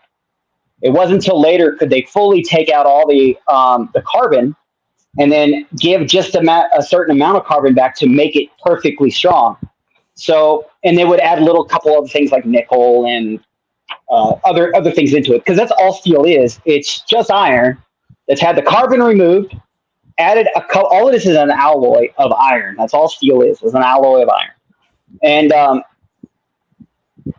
if the carbon set is too high on wrought iron, it can really, really harden, but it can also be fragile and break. And that is actually probably what you were mostly seeing back in the past when these things were rupturing, is they might have had a little bit too much iron still in them, and then once they were heated and then quenched, they became too hard and brittle. And then you could then temper them back and make them soft again. But I believe what was happening is those guns were being work hardened. If they didn't fail right away when they were firing, they're actually slowly being work hardened because of just the amount of steel or iron that's in there, or carbon that's in there. But over that time, it's still there, right? It's just not a pure form. It's remember, steel is all it is an alloy, and wrought iron is just steel that has been beaten the crap out of to get a lot of the carbon out of it. I hope I'm making sense. Mm-hmm. So it still has that in there, but it's not as controlled. Mm-hmm. So it's just more of a natural product instead of something that was man-made from the beginning. Like, well, it's not man-made from the beginning, but steel is much more controlled, so it's much tougher. You know you can get a constant strength out of it. With wrought iron, you could have some that's way stronger and some that's way weaker. And that's what was nice about steel. They could actually say, hey, now the bar's here, and we can maintain this bar instead of just, down here and sometimes everyone up here, and stuff like that. So that's the big thing, is you don't really know with wrought iron what you're 100% going to have at the time when you're making it, other than the experience of the founders, the people making the actual iron and we're trying to beat the crap out of it to remove that carbon. Mm-hmm. Other than their expertise. And so you could have it get really, really, really, really hard, especially if you start to drill something and like say you drill it and that little tiny bit while you're drilling, you let a little pressure off to cut the chip. If you let that rub sometimes, like you can over harden it then, and then it will dull the drill bit out. Yeah. Because it will get hot and then flash cool and then become really hard. Yeah. Because those cylinders were actually forged out of that stuff. Mm-hmm. And they took the Walker cylinders, and it was kind of a thing where we say the guns are made at Whitneyville, but a lot of times the rough casting parts were made at Whitneyville, and then they would source them out all over Hartford and everywhere else in the area to gunsmiths. Well, Smith & Wesson did the finish work on the cylinders. It wasn't Smith & Wesson at the time, but they were actually both involved. Right. And that's why they failed. Dun, dun, dun. They wrote to Colt, and they're like, we literally cannot drill this stuff. We cannot drill the cylinders. And they're like, we've broken every bit known to man trying to drill this stuff. So what did they do? Colt told them to heal it till it's soft as lead. And that's what they did. And I don't know if that hurt the cylinders in any way, shape, or form. Because obviously they would re-harden. But right. I really think that because of that problem instantly tells you that there was too much carbon. Yeah. Like there's this Goldilocks, you have way too much carbon. You don't notice that, right? Now you just have a fragile piece. If you hit it with a hammer, it's just going to break, right? Mm-hmm. But with a certain amount area, that could become like a very, very, very, very strong piece of steel that is very hard to drill and you can't do much with. Yeah. And it doesn't matter today. I was using because I started with some not great drill bits. They weren't Chinese, but mind you, I was on a 6 foot. It's actually a 5.5 foot drill press, and I had what the shotgun trouble was. It was a Whitneyville made shotgun, made from the same period with hammer cast. They called it steel, but you see that reference. It's not actually, it's your hammer cast iron. And the nipples had been beat down flat, right? Mm-hmm. So my goal was to drill through the nipples with slightly smaller than 1/4 inch, and then retap them for a 1/4 by 28 modern thread, because obviously I was probably never going to find that thread of nipple that they had in there. And so I could drill through that nipple just fine. But as soon as the edge of that bit hit the edge of that thread, even just a little bit, so it's almost like a pilot hole in the middle to begin with, I would chew it up. So then I went and I got you're going to have to help me because I can't remember. I'm not the tool guy. The second bit, I remember I called you about the second set of bits. I got carbide in mills? Well, yeah, just the carbide. But we went from that, and I went through, I got the nicest set of American bits I could find. Can't remember what they're called right now. Chewed them up, burn them up. I was using lubrication on there. Everything was the way it should have been done. I could not drill it. And so you finally told me to get a bunch of cheap ceramic bits. No, yeah. Ceramic, and you can also go to the stuff you use to drill out glass. Yeah. You can use that when it's really hard, and you can also use like diamond burrs. Yeah, so you were and I tried the diamond burrs and couldn't grind it in there very well. And it takes forever. I got 20 of the exact same size of ceramic bit, and I would just start burning, and it would cut for 2 seconds and then just burn the tip off the thing. But like I said, I had 20 of them, and I used all 20 to get through both of those nipples on that gun. I have never drilled anything. I've drilled stainless steel that was easier to drill than that stuff. So, you know what? My 49 pocket did something very, very similar to that in the video I did where I was drilling nipples out on my lathe or my mill. If you look, I talk about it because I ended up wasting like 2 carbide end mills, which these are not cheap. A carbide end mill to because I had the same problem. I could drill like most of them, but I got to one. Nope, wouldn't do nothing. I mean, I would pull it out, then resharpen the bit, put it back in, nothing. So I was like, okay, then I want to go to some carbide bits I have. Nothing. And I even went to a carbide end mill, and that was the only thing that actually kind of worked, but it ruined 2 carbide end mills. Yeah, that's crazy how, and I think we all can agree that that's probably the biggest detriment to the walkers was they got brittle because they were just too hard. That's exactly what happened. I think that the steel was just not proper in the cylinder. It was not made to high enough quality. Yeah, it gripes me to no end when I'll read these articles on the walker and people will be like, these are made out of cast iron. And I'm like, excuse me, this is not your mama's skillet, okay? No, it's not. It's very different animal. It's cast, yes, and it is iron, but it's work hardened. Yeah, it's basically it's a forged iron. It's a forged wrought iron, basically, and that's technically all it is. And that can have its hammer it until it's not quite like glass, like you said, and it's brittle, but it's so hammered that I've never done. And I've dealt with all kinds of steels. I've dealt with iron. That makes it denser. It's pushing all the molecules closer, making it denser when they hammer it in. And it also can make the grain go in one direction. Their idea was the more you harden it, I think they had in their mind that the more they hardened it, the tougher it would be. And it would be a few years before they figured out that's not the best way to do things. That wouldn't shock me, but I think they did know that, I'm sure they knew that once you got to a certain spot, it's too brittle. It's like glass. You could drop the stupid thing and it'd break. Yeah. But I really do think that their idea was, at a certain extent, it's really hard. So like it's really hard wearing, you can barely drill it. But at the same time, once you get to that point, if the carbide, because what ends up happening, there's crystals on the inside. And like carbide, like I mentioned, all that is also basically an alloy that forms very small crystals inside, and they can actually make it cure that. But yeah, it's just not, depending on what they get, where it's at, it can make it fragile to the point you could easily crack it or break it. Okay. Okay, so let's get through a few comments here before we move on to the next ones. Jesse Enos says, we'll give a short answer here as we can and move on, but he says, have either of you had experience making percussion caps? Me, no. Some guy I know did. No, I have.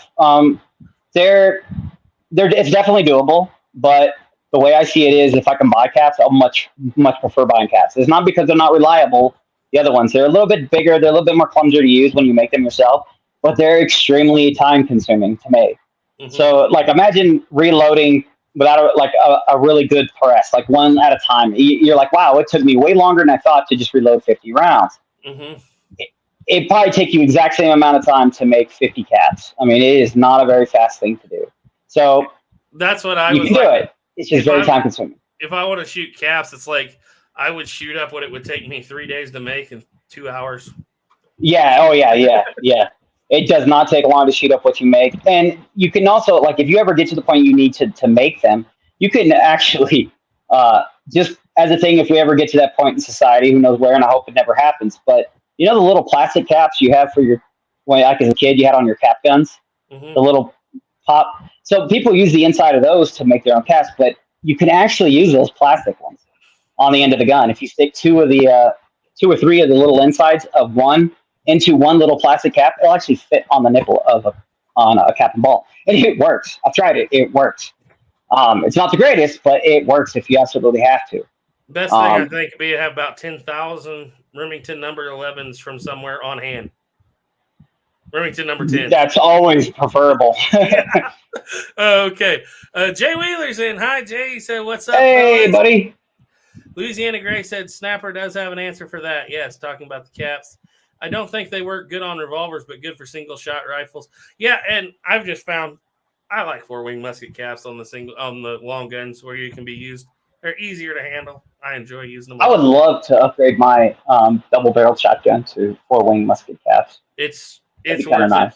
You just got to watch where your arms are because they do tend to spray more fire. Yeah. Franklin Horse said, "I've never been thrown by a moose." Well, ain't never. What is it? A moose never rode that never been through or never been rode, and a cowboy never lived. That ain't. I'm all messed up there. Hey. It's never too late for never. I'm just saying, there are moose out there. If you want to ride a moose, brother, go do it. Yep, and Jesse Ennis said, I don't like the way the ramrod falls every shot on the Walker, too. And that was historical. That happened. They tied it up with a piece of leather. Matter of fact, I did it. The Best Madness said, funny because Garrett's video on that has made me want to buy a Walker on top of 3 or 4 movies. Yeah. Well, it's not that I hate the Walker. It's just that I feel that it's overblown in its place in Colt history because that's all anybody wants to talk about. And it's super cool because it's super big and it's a cool gun. It is, and it's very powerful. Not as powerful as a 45 Colt, 40 grains, and 7.5-inch barrel, but it's very powerful. So as Jake can tell you, I'll blame that one on Jake, even though I think. But let's be honest. When it comes to cap and ball, yes, but I mean we pretty much proved that 45 Colt out of a 7.5-inch barrel single action army is more powerful than a Walker could ever be. And it's very possible that the Adams Beaumont Dragoon 50 cal, and I haven't tested it. If the Zaris Taylor is out there, if you're watching, I'd love to know just how many grains that thing can possibly hold, because it's a 50 that would be kind of neat. Yeah, I would love to know, but I think it can outpower it, but I couldn't tell you. Everybody says it has a shorter cylinder. Yes, but it has bigger cylinder holes. Makes a big difference. 5 calibers makes a big difference in powder capacity. So, no, I don't hate the Walker. I have a second gen myself. I like the history of it and everything. I love mine. I absolutely love mine. It's a cool gun. Especially if you put a stock on it. When it comes to especially like reenacting in the 1840s and 50s and 60s, it's like I would much rather see a Dragoon, or even in movies. I would much rather see, and you don't ever see Dragoons. And no, you always see a Walker. I mean, I went and watched that. Now, if you're making a movie about 1 or 2 battles, in Mexican-American War, but that would be cool. And if it was about like the first Texas Rangers and they had a movie about that, like at that time getting their Walker, that would be a really cool movie. And I will forgive Lonesome Dove because that story is about a couple of ex-Texas Rangers who obviously walked away with the Walker. I would completely agree. That's probably the only movie where it's actually plausible that the the characters would actually have a walker. Josie Wales having a brace of walkers in Missouri in the Civil War and post-Civil War would be, and it's possible, but it would be a rare thing indeed. It would be extremely rare. And then at the same time, like, I think it would have been really dumb at that time, personally, because, I mean, you don't need a walker to engage a person. I mean, an 1860 army would do the same thing, and you could really much faster it wouldn't point, look click, cool shoot, everything. It wouldn't look as cool. Yeah, it wouldn't look as cool. So much cooler when he pulls out these freaking massive, I feel like if they made, I do not want them to make it today because they would ruin it. But if they did, that's the one thing I would like to see is him have third model dragoons. Yeah, because it would be more common. Let's see. But yeah, no hate for the walker. Just I would like to see more. Historically speaking, it just wasn't as significant as everybody makes it. And it's kind of funny too, because when you look even into the books, the walker does have a, they always like to. I think it's just because that era when they started to really understand what the walker did and was, and there is a huge meaning for being so big and also being what sparked Colt to come back to life. Mm-hmm. But it gave that initial spark. It did not light that fire to keep that fire going. Yep. That was the 49 pocket and the Dragoon. The main thing that just fires me up is when people say, it's the most powerful gun. And it's got to the point where people are saying more powerful than the 44 Magnum. And I'm like, hold up, guys. Just a minute. More power than 50 BMG. That's the next thing I expect them to say. I'm sure. And we've told Jake this too. There's certain people out there in the historic community that are the CULT of Walker. Oh yeah, Walker. Yeah. When we talk about the Walker side, there is the Colt Walker, and then there's the CULT Walker.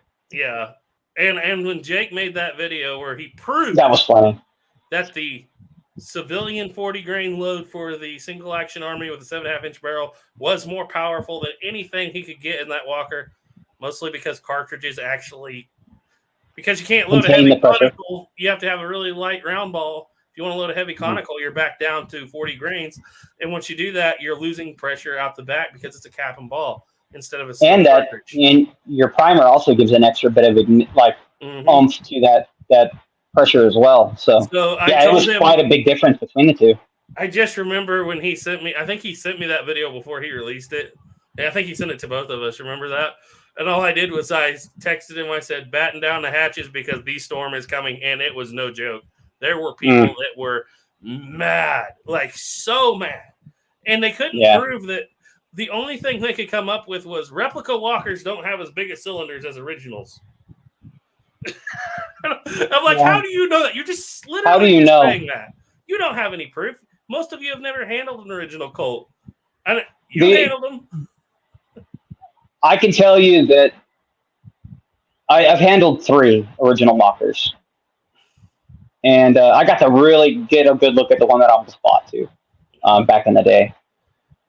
I do not see any difference at all. I mean, look at your Dragoon. The only way it could be different is if the chambers are bigger, and they're not.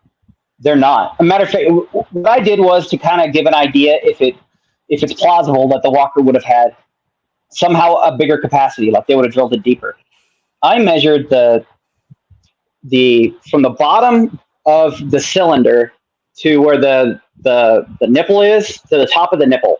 So like the actual bottom part of that chamber. So the bottom of the cylinder, the bottom of that chamber, that size on that Flux Dragoon.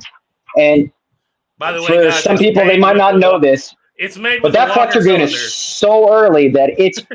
I would bet you almost on my life that that's a Walker cylinder that's on there because of the way it was roll engraved. The only ones I've ever seen that are roll engraved like that are Flux Dragoons that were made with Walker cylinders, and that is engraved to where the scene is still where it would be if it was a Walker cylinder. Mm-hmm. The scene hadn't moved over a little bit to actually line it up perfectly for when the cylinder was cut down to the Dragoon length. Mm-hmm. And measuring the bottom of that to the top of the actual, so the very bottom of the gear is to like off the table with a mic, measuring from there to the very bottom of the chamber. And I want to say it was a couple I want to say it was probably less than 20 thousandths from the replica. And guess It was what? so close. You're talking. The Colt second Yeah. gen was the exact same size, and the Uberti was the exact same size too. And so, guess what? They didn't hold more then. Yeah, They do and now. when we measured. I even measured with the Walker, the replica Walker here. I mean, it was so close to the distance from the bottom of the chamber to the very bottom of the cylinder, which would all be the same. Because I mean, that is a real measurement for how much capacity that cylinder would have had. Because you know the length. It's easy to know the length, the full length. We just need to know, because if the other one has shimmer, that means they're drilled in deeper. That's the only way it could have a bigger cylinder. And they're not. They're just not. They're the same size as the replicas. They're close enough that there's not enough difference to make a difference. Exactly. And not even enough to make 2 grains worth of difference. And in black powder, yeah, I don't think you could have gotten 2 to 3 more grains of powder in it if you tried. But let's go through a few more of these comments. Arm for You said, "Evening, folks. Hi. Hey, we were I've just got- talking about you. Got a video on reloading 2520 WCF. Well, that's cool. So whoever was looking for Nice. that, check that out." Yeah. Jay and RJ Arms and Ammo said the M1 carbine is the horse pistol of the truck. That is no lie. That is actually very true. I like that you put it that way. That's pretty good. Best Badness 420K said, "Did they ever call Colt Dragoons Colt Armies?" Yes, they did.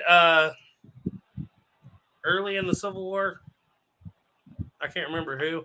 It was called the Army Caliber. It obviously was, and the military. The Colt would have pistol known of it as Army Caliber. Army Caliber, but Colt would have called it the holster pistol because they had the holster pistol, which was your big horse pistols. You had your belt pistol, which was your 51 Navy, and you had your pocket pistol, which was your 49 pocket nonstop.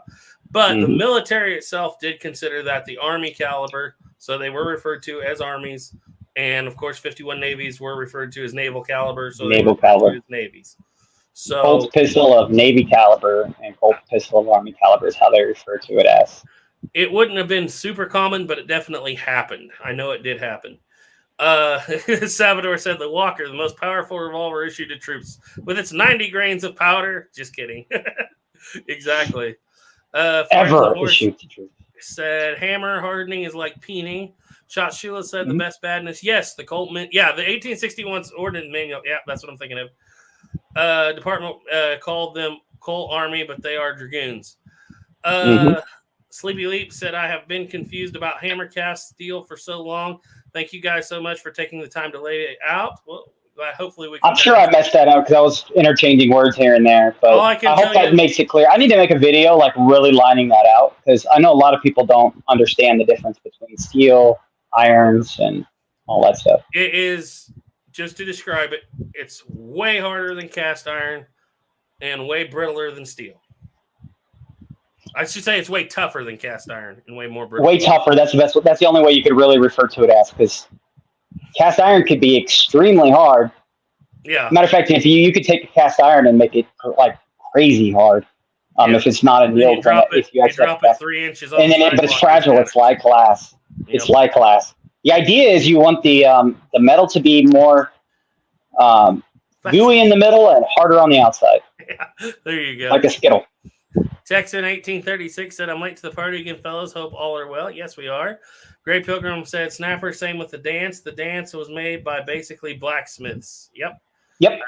Flat sides. Same with the Griswold and Gunnison I have. It was definitely, you could tell it was made by blacksmiths.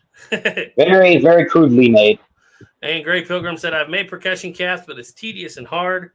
Louisiana Gray said, "Garrett, I agree with you, and keep a good supply of Remington number 10 on hand. They're hard to find nowadays." Franklin Horse said, "Homemade caps are a great idea, but the tool, learn how to use it, and just restock chemicals and store for future." Now, to me, when it comes to the chemicals, if you really want to do it cheaply, and if you can't get a hold of those chemicals, because the chemicals are better, they sell and whatnot, use matches. You take a match head and you just use a little hammer and tap all the stuff off the wood.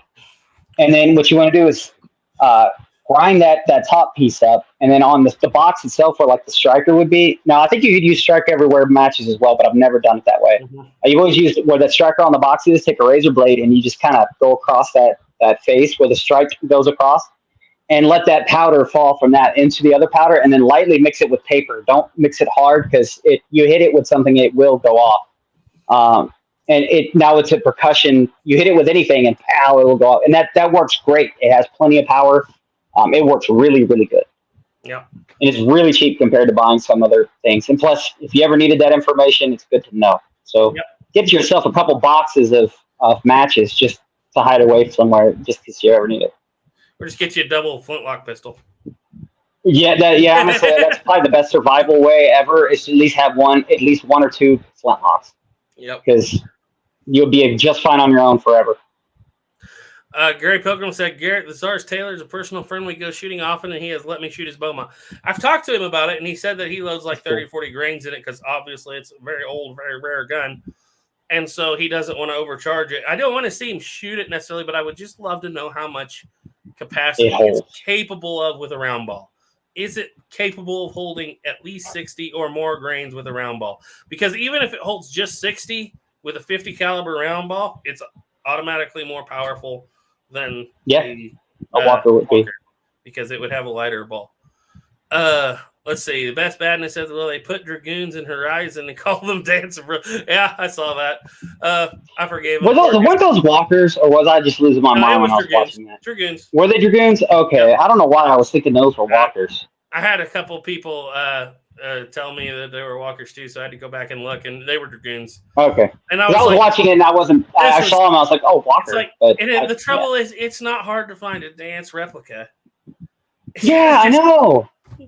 But it would have probably been hard to find a Dance replica, because they had to have, with all the rules since the Alec Baldwin. Oh, yeah, it's got to be cartridge converted. It's got to be cartridge converted. It's got to be controlled. And so and I've actually talked to some people now who were involved with that, and they're like, that's one of the reasons they're using cartridge conversions now, is because even though obviously Alec Baldwin used a cartridge gun, there are so many rules now you can't, like. We'll probably never see another real cap and ball revolver being shot on film.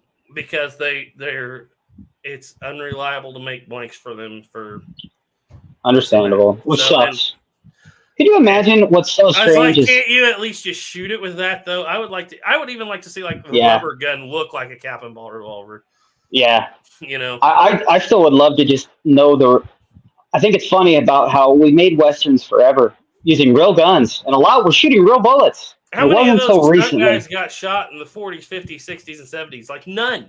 Are you sure it wasn't all of them? Yeah, all. That's the only way this would make sense. I mean, it never failed. Jimmy Cagney with a real machine gun back in the day. I know.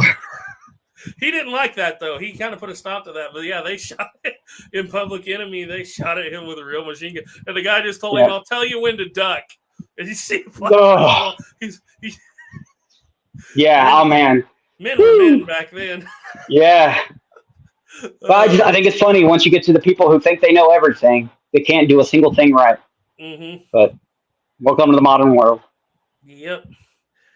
Greg Pilgrim said John Wayne and True Grit mentions the Dragoon. Louisiana. Yeah, we've talked about that a little bit. Louisiana Gray said the only significance of the Walker is getting the tools from Whitney to make the Dragoons. That is true. That is true. Some of the Dragoons were made at Whitneyville. So, especially the Fluck Dragoons. Like, we talk about the Whitneyville Dragoons. Fluck Dragoons come before Whitneyville Dragoons. So, those are... I honestly think they may be... We're talking supposedly 1075. Not 1,100 Walkers like everybody says. 1075 or 1076, right? I think I believe... How many actual Walkers were made? Yeah. That's what I've heard. Something like 1075. Supposedly 1,000 for the Army and 100 for 100 for civilians. Yeah, that was the idea, but I really don't think they made all of them. If you dig really close, it's like 1075 or 1076. Yeah, and then a bunch of leftover parts. And I think that last 25 was the Fluck Dragoons. Right, and you know what's kind of strange is because you'll see the Whitneyville revolver with the regular. So that's still something I have never fully understood, because the Whitneyville revolver, the actual, I mean, it's just the Dragoon with the actual, still the C channel in the frame. But the Fluck Dragoon doesn't have that C channel. It's flat. Yeah. And I've always been curious that where the flux made from, because I've seen walkers with flat without the C either. And So I'm wondering if they started making them like that, and then they had some leftover cylinders that were still C, and those ended up becoming the Whitneyville, known as the Whitneyvilles. But technically, the Flux Dragoon would technically be a Whitneyville revolver. I think the barrel stock that your gun was made out of the same barrel stock as a late Army model Dragoon, because late Army model Walker, because years ago we were talking about this. I don't remember the thumbprint Walker, one of the most famous, and your gun has the exact same thumbprint. I have a thumbprint like right in the same like area. Somebody grabbed this barrel and thumbprinted it, and then grabbed this barrel with the same thing and thumbprinted it. Honest to God, that was actually quite cool when I found that. I remember looking over it like really close and going, "Man, that's a thumbprint," and then just sending that out to everybody. I'm like, "Oh, that's definitely a thumbprint." Yeah. So if mine's not in beautiful condition, so it's hard to see, but you can see it with the right light. In the old days, we used to be able to hold guns on live chats. We can't anymore because we will get wiped from the face of the earth instantly. She's right up there, by the way. She's right there on top of the clock. Snapper has an original, not even first model Dragoon. He has an original Flux Dragoon that is literally pretty well, it's documented at this point to being made at Whitneyville, like with the walkers, but it's not a walker. It's about as close as you can get to a walker without it actually being a walker. Like full-size walker. Yeah. I wish I could show you guys. I could show you, like, in the older videos we have, I actually showed it.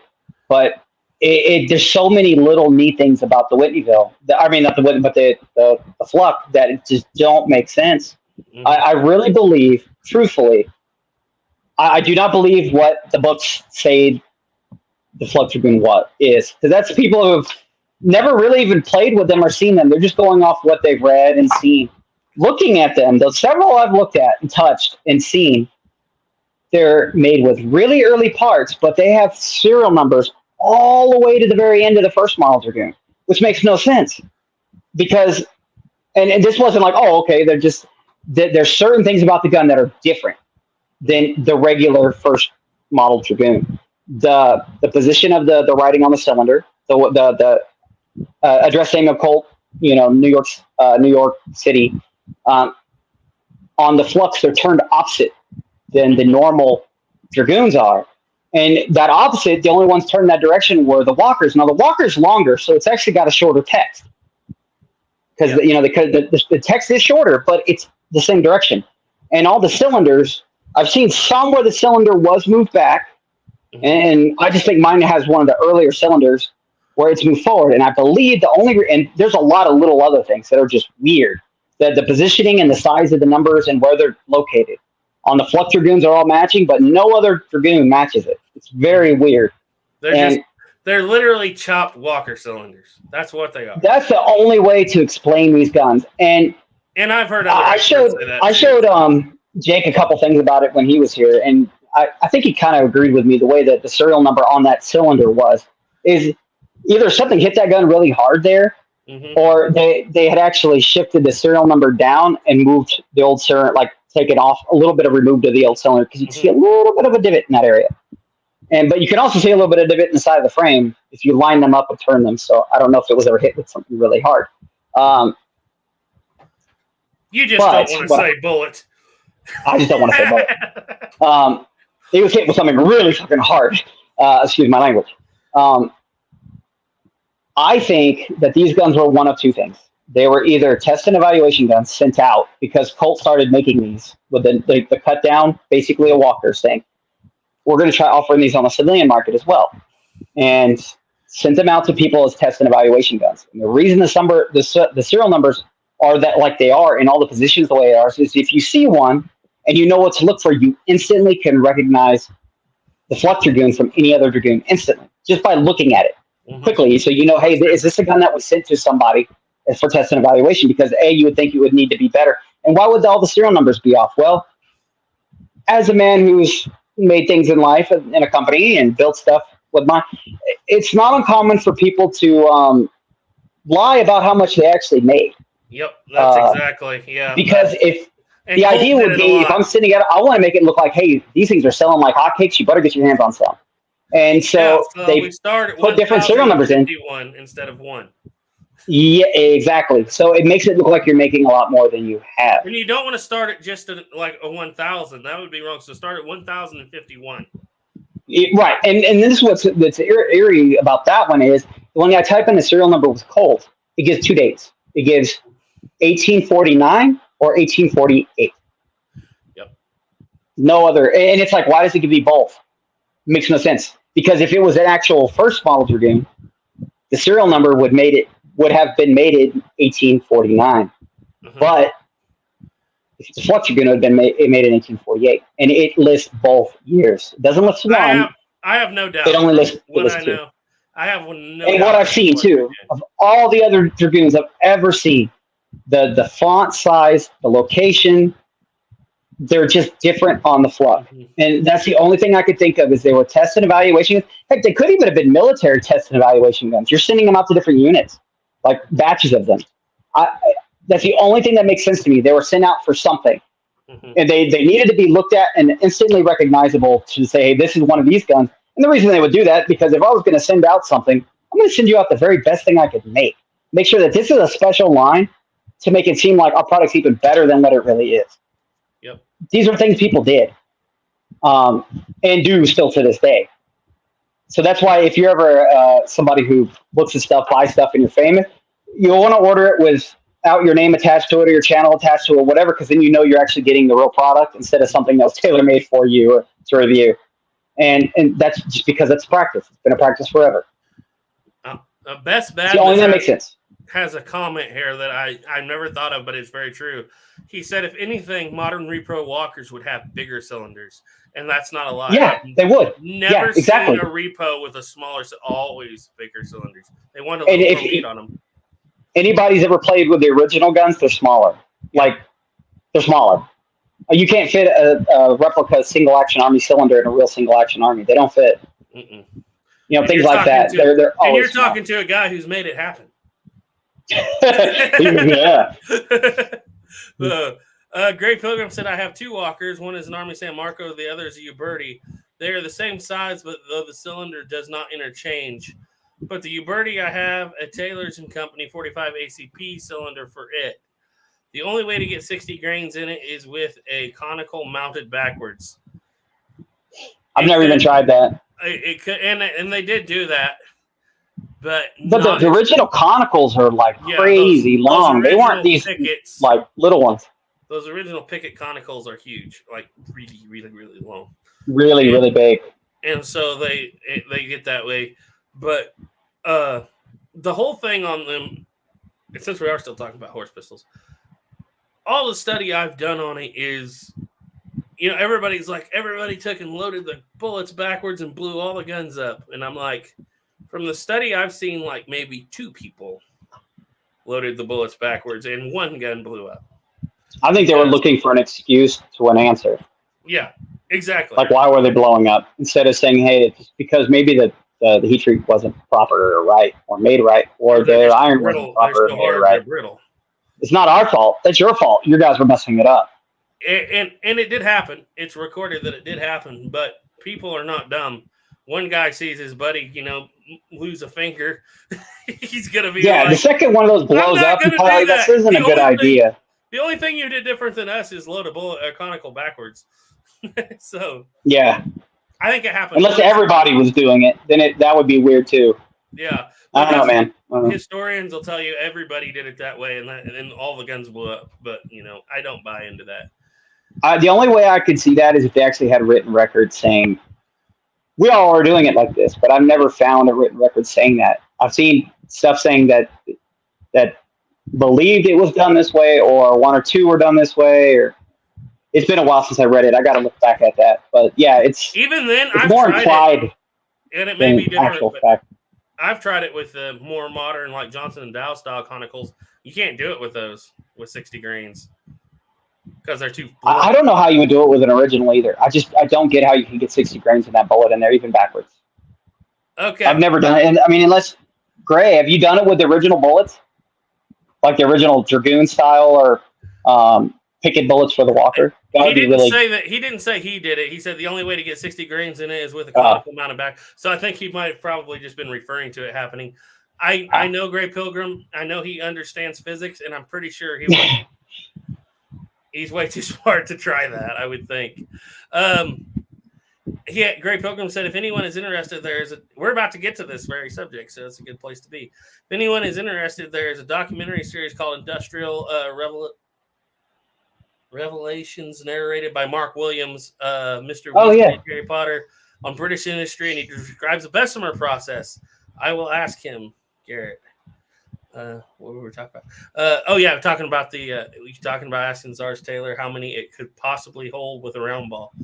And I mean cramming it in there, because 60 grains almost fills the cylinder of a walker. And yeah, you can get it in there with a round ball, but yeah, you got to cram in there. Good night, fellas. Got to work tomorrow. Don't get your pistol sore. Okay, thank you very much, Jay and RJ Arms and Ammo.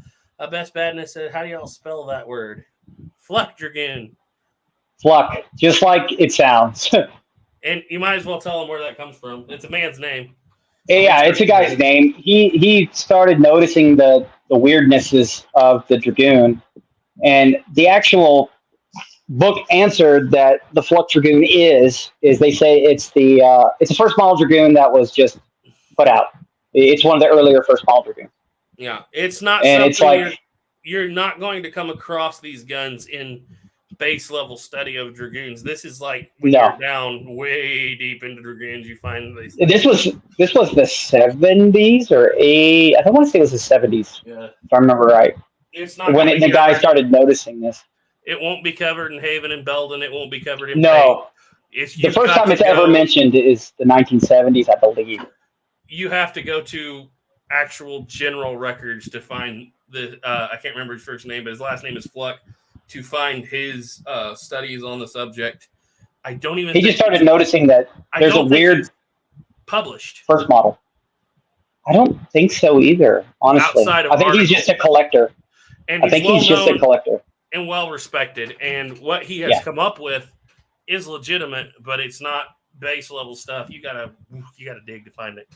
I don't even know if you Googled it if you find it. Now, the idea that it's just an early first model Dragoon, I mean, technically, that's correct, but they make it sound like it's an early military-only first model, the ones that were sent to directly replace the Walker, which kind of would be true too, right? Mm-hmm. But why are the serial numbers out of order? Doesn't make sense to me. And they're not done, and that's the thing too, if I go look at, serial number, because the Walkers, and then you go to the Dragoon, they show the same serial number line. Say I go to serial number 1,000. I took my hat off. 101, right? It'll be a normal first model Dragoon. But if I go to 1,102, it could be a Fluck Dragoon. And then then go 100 plus serial numbers, and then you might run into another Fluck Dragoon. And then you could go another 1,000 serial numbers, and then run into another Fluck Dragoon. It was really, and all the Fluck Dragoons are so different. They look exactly the same. They just have the wording, the serial numbers, and serial number placement is different. Yeah. And so you'll see them from really low 1,000s all the way to almost 8,000, the very last bit of first model Dragoon serial numbers. And mine is in the 7,000s, which is almost the end of the first model run. Mm-hmm. And it's got extremely early first model Dragoon parts. It's strange. I'm going to let you read this one, Snapper. Uh-oh. Shouldn't the replacement for the Walker have been called? I must be missing the. I have no idea. It's like 6-shooter? 6-shooter? The 6-shooter, I guess. I don't know. Maybe I don't know, man. I'm lost on that one. I'm still lost on that too. I thought it was because I was just some stupid internet guy who only has a Wikipedia-based knowledge. No, I'm some internet guy or some idiot internet guy as well. Oh, there we go. The scooter. I don't know. The Walker, I'm still lost, Franklin. The Walker and the scooter. Old people. Oh, God, that's so funny. So funny. And then next they should have called the 51 Navy the wheelchair. Yeah. Big finger, small keyboard. Well, I just thought you were really well versed in Colt revolvers. I was like, man, this guy's got some really neat answers. Yeah, I was about to say my Wikipedia-based level of knowledge on Colts doesn't take me that deep. So anyway, we're finally moving off of the Walker. We're still talking about horse pistols. First, Yep. Okay. Fleck Dragoons, transitional Whitneyville Dragoons, first model Dragoons. Yep. So that's a lot of very small numbers of, Dragoons. Yeah, they made all together, with including the Walker and all the first model Dragoons, they made roughly 8,000. Yeah. Ish. So you're talking about, and then you start in the seconds. Yeah. And okay, so I lump them all together. Some people call them models A, B, and C, not first, second, and third. I like the first, second, and third just because even if Colt call them models A, B, and C, I like first, second, and third because that's what they've been known as for almost 200 years. So, And if you want to go on the rarity of Dragoons, it would go the second model, the first model, then the third model. But the Fluck Dragoon, I think, is considered the rarest version of it. I'm not 100. I'm pretty sure because there's not a lot of them out there. You don't see them. They rarely ever come up. yeah, this is where my interest in them really peaks. And even though I'm not real fond of the Walker, the third model Dragoon, it's hard to say because I love the 62 pocket pistols. But the third model Dragoon, Me too. Me as far too. as the romance of it goes, that's the one for me.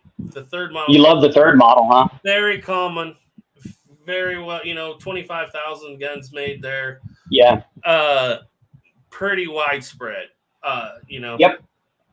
Costing that gun cost you over $100 in the gold field in the 1850s. Yeah. And so, and it just, it's so well noted. And I can't remember his name. And they're probably the only Dragoon that's reasonably attainable, Yeah. but you're still going to be at the price of a really nice used car. Yeah. Now, But it's obtainable. It really is obtainable. I do like squareback trigger guards, don't get me wrong. But historically, that is the gun. That is the gun you're going to see. Oh, yeah. everywhere. That is the gun that is the real horse pistol. That's the one you would have seen in the Civil War and like 99% of the time. And I'm not talking about, obviously, the 51 Navy and 49 pocket model. There are way more of those.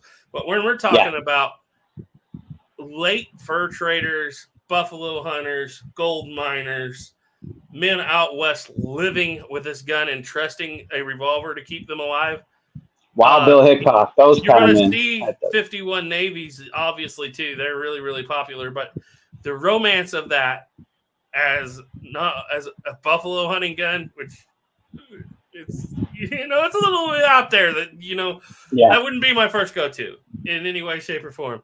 But the romance of that third model Dragoon makes it, as far not using just history-wise, nowadays probably my favorite. It used to be 51 Navy. Nowadays I like to be a little more, what do they call it, hipster? Yeah. With the third model. You know what though?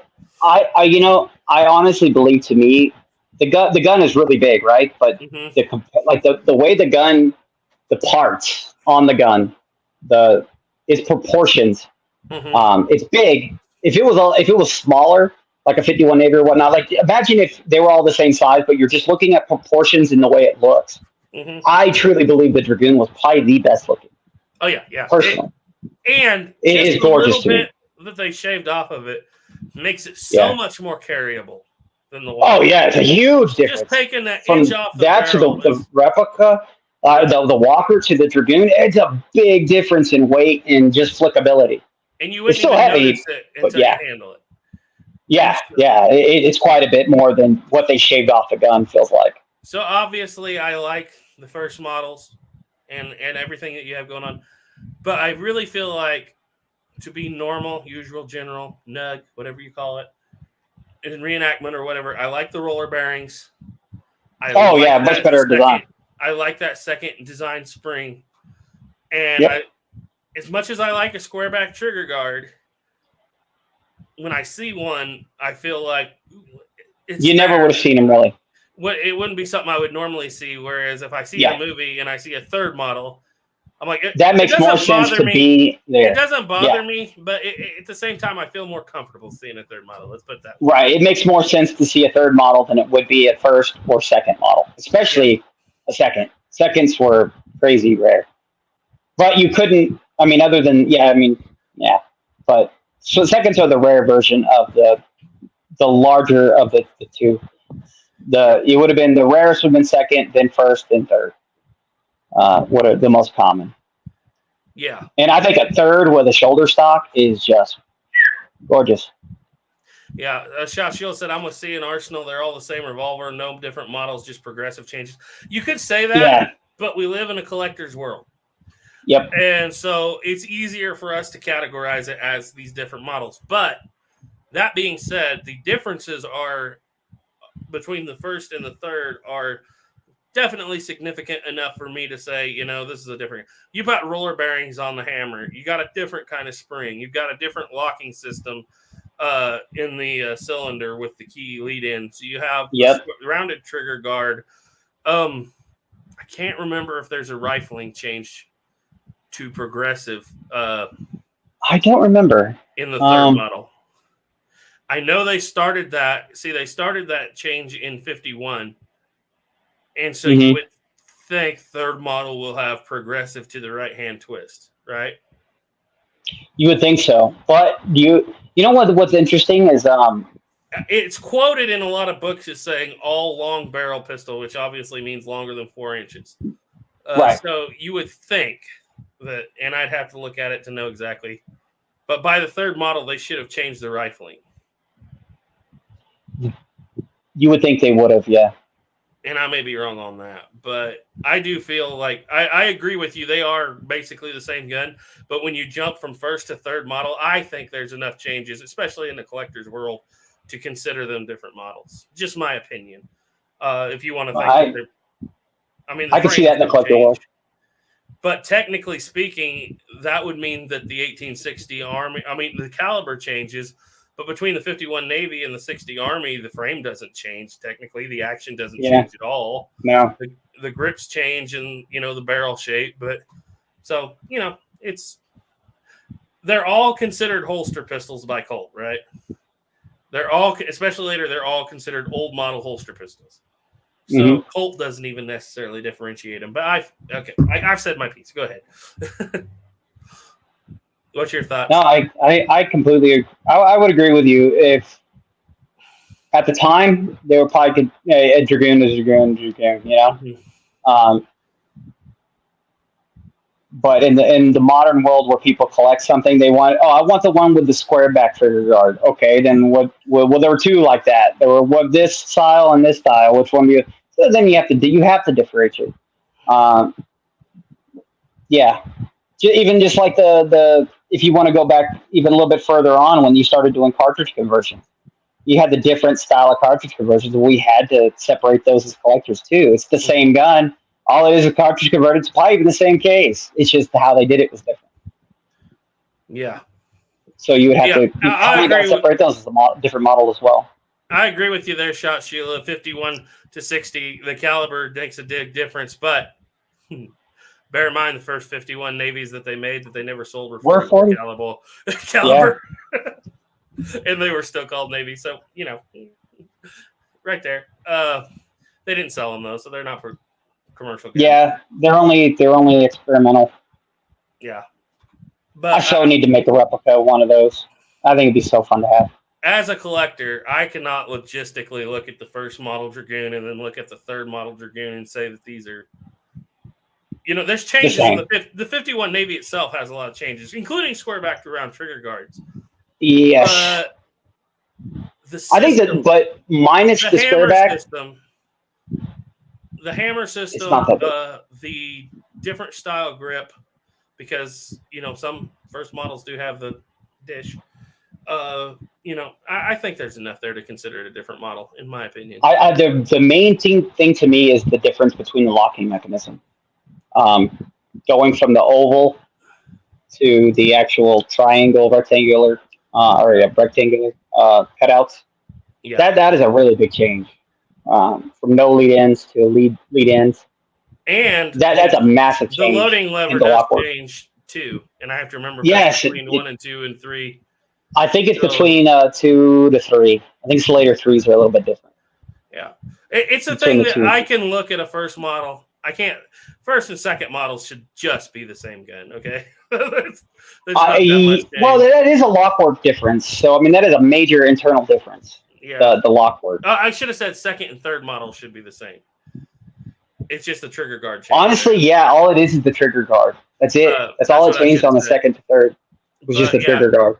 I feel like I can look at it, and if I can see something different, it's a different model, in my opinion. Internally, the first and second and third are all. I mean, the first and the second and third are they're different, but externally, the second and third are different. So, yeah, It's all up to interpretation, I guess. yep. And I mean, I guess it doesn't really matter either. But I think in the overall thing, it's a big gun that's about the same size, same weight, and shoots the same size bullet. Very much so. Okay. Let's see. Dragoon proportionally looks stubby to me. Best badness. And you can have that opinion, but it's way more carryable. I grew up with my dad had a mural of Colt, and it was above my bed. And it had Is that the one that's in his videos now? When he Yeah. talks, it's in the That's background. the first Yeah, model that's so Dragoon, cool. tricked out and engraved in a mirror with Colt standing behind it. And I grew up with that over my bed. And so that to me is the look that I like with a revolver. I know if you're used to seeing Walkers and other guns, it does look stubby, but to me it looks better because that's what I grew up with. You know what's weird is I grew up with more kind of modern guns idea of revolvers. And so when I started seeing the 7.5 inch, like a 51 Navy or 1860 Army or Walk, to me the barrels look too long. The gun looks too long. It took me a while to actually think that, oh yeah, no, that actually kind of, and it grows on you. At first I thought, I only like the really short barrels because it looks what I've always normalized, a gun. Now I'm more of a long barrel kind of guy personally. But no, I guess it's just really the way you interpret and see things. I personally think the proportions, because it's big and the length of the barrel actually makes it look like a little bit shorter of a barrel gun, even though it's not. I love the proportions of the Dragoon. I like the proportions, but I can see how other people wouldn't. I could definitely understand why other people wouldn't. Holiday. When you see, I still think it's funny is the first time you ever see one in person in real life, replica or not. You're never expecting the gun to be that big, ever. Yeah, everybody's like, oh, it's a really big gun. I still remember the very first time I ever saw a replica Walker, or I think it was a Dragoon, actually. I remember just being blown away. I was like, dude, that's like a soda can for a cylinder. Like, that thing is huge. But back to that thing of the different models, I could be prejudiced because I'm a trapdoor guy, and I like to see all 15 different variations of trapdoors too, even though they're not very big changes. So, you know what? That's the trouble. That's the trouble. And Shot Shoot has a point. To the average person, that's the same gun all the way through. And we get pretty nitpicky, don't we? As collectors, as historians, as anyway, this is this and this. And he has a point. At some point, I think that's very true. We should consider, it's a Dragoon. As much as I just said that back in the day, they would have called a Walker a Dragoon. They'd have called a third model a Dragoon, same as the first model. And when you put yourself in that mind frame, in that state of mind, yes, he's absolutely right. If I'm reenacting historical interpretation, Garrett, right now, that's things you have to think about because you're like, wait a minute. I wouldn't call that a third model Dragoon. I would call that Colt's Dragoon. So, yeah. Right. I'm going to give you that one. It makes sense. It's just so. It makes sense. It makes sense. Everything in my being says these are different guns. Right. Well, I think you can see it as one way as a normal, general person's perspective, and then the other as being a student of and a fan of the firearms themselves, wanting the deeper knowledge. Then you can see it on both sides. I can see it on each way. Yeah. It's an interesting discussion to have. I'm kind of glad he brought that up. Let's see. Snapper or Louisiana Gray says Snapper, your Fluck Dragoon has oval stops, right? Yep, just like a Walker. Okay. The Best Badness said after They're actually more circular than oval. They're almost completely round. They're just a little bit like if you look at a replica walker today, Mhm. it doesn't look like that. That is too long, too oval. Yeah. It's much more rounded Yeah. than Yeah. more circular, but tiny bit oval. They 'Cause, make the replicas that way because even original walkers, they knock Yeah. out of time. Like in original dragoons, they can go out of time so quick because you don't have that lead in at all. So they oval Right, a little bit and more. the reason they started going a little bit more oval on the guns, and my gun had this done to it. Like the very very early walkers and stuff, or the walker and the early first model dragoons. They're oval, but they're mostly circular. They extended that a little bit because then it makes it in the field. You can actually swap out to a third model dragoon's bolt, Mhm. and it work in the gun. And that's why they did that. They started opening them up a little bit. And that's another way to tell, like, if the gun was used for longer, because you'll run into first model dragoons like mine that does not have the old school spring. It actually has a leaf spring that was modified later on. It was crudely done, and you can still. I still have the hole for where the. If you ever taken a walker apart, you'll see that little clip that comes out that you'd clip the spring on. There's a hole there, a steel hole you'll see through the brass. There's a hole there for mine, where that steel piece would have been. They popped that thing out, and they all they did was drill a hole and put a screw in a flat spring and put that in there. And yeah, Yeah. Let's see.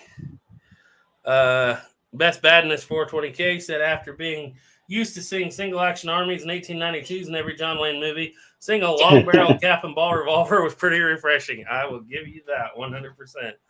Shot Yeah. said, Garrett, did you see the picture of Hadzer cartridges I sent you today? No, I haven't. I have not sat down at this computer to check my email in 10 days or so. So I got a backlog. And I know that a lot of that stuff, I got some stuff from Doug Dukes and everybody else. And I probably have this huge backlog of stuff about the 1868 that's not going to make it into the first video. So that's why I said I'm going to have to sit down and make a prologue video to that because there's still stuff coming in. But yeah, no, I have not seen that. And I will look it up as soon as I get a chance here when I get done. Like I said, I haven't opened my email in quite a while. So need to do that. So now that we've gone through to the third model, Mm-hmm. We talked about that some. and we talked about it some. They were doing stocks on, I believe, even the first models, adding stocks, and you could get them in, that kind of configuration. Now, here's my question. Go ahead.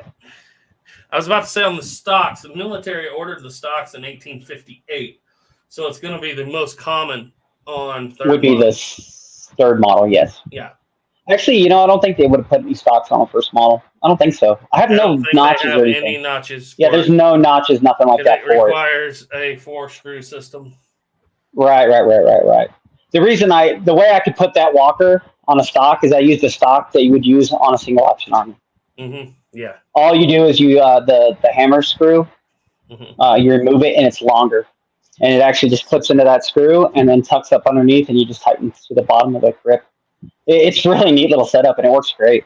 It's the only way you're going to stock a big like a walker, and that thing is so much fun. By the way, a stock walker, I highly recommend it. Mm-hmm. Highly recommend it.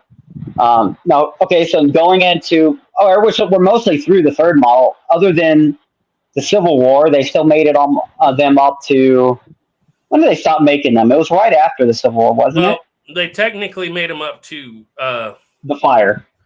No, they did not make them to. No, they stopped making them before the They fire. stopped. That's right. They were replaced completely by the 60 Army, and The 60 Army. so Didn't we have some kind What's of the thing 60 showing that there was a Army? huge order put in? yeah, that is very interesting. Man, I wish That is a real weird one. This was years ago when I was studying for the 62. It's been almost 2 years ago now. Man, I wish I think so. So there was an order for a handwritten order that was filled out by Richard Jarvis after Colt died. Yeah, so the owner, it was- literally the CEO, owner of the company at the It time. was between him and Root. I think Root was still alive. There was a handwritten order for a bunch, and it was when I was trying to nail down the opening when the 62 Pocket Navy came out, because the police obviously came out first, but nobody Right. seems to know when the Pocket Navy came out. I can't even Still remember. don't either. I don't remember. Having what one, I said. have no idea. At the time, I had it well studied. I don't even remember what I said, but Basically, we kind of left it up to the fact that we don't know. You have to make your mind up on it. It makes sense that it was made after the fire. Yeah, It also makes a little sense that they might have made I a think couple there was before the fire. a handful made before the fire, A very small amount, and then the rest were made after the fire. but I think that's what we came up with. the thing was, I was searching for handwritten records. Like I had at the time, I was in contact with a guy who was deeply involved with a lot of research, and I don't even want to say his name now, but nothing bad, but haven't talked to him in a long time. And he has sent me these pictures of handwritten Richard Jarvis orders that him and Root Jarvis would write these letters, these handwritten letters to Root, who was running the factory. Root was technically, I think, the president at the time. And these handwritten orders would go down. The only trouble is not all handwritten orders are fulfilled. It was what I found out later. And the handwritten order was right before the fire, right after Colt died, and it was for 1,000 old model holster pistols. And I'm like, and I can't remember who ordered them. It wasn't the Army. It was something weird, but it was definitely written down as a handwritten order. Was it ever filled? Who knows? No idea.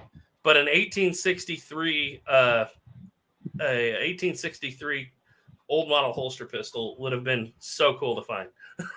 Oh, you telling me? Could you imagine how cool that would be to see a Dragoon made in the 1860s, later 1860s, mid 1860s, before the fire? Yeah. After Colt died, before the fire, that would have been insane. And I'm very hesitant to say exactly what it said because that was I don't remember it. Exchange between us years ago, and I don't think I even have it anymore.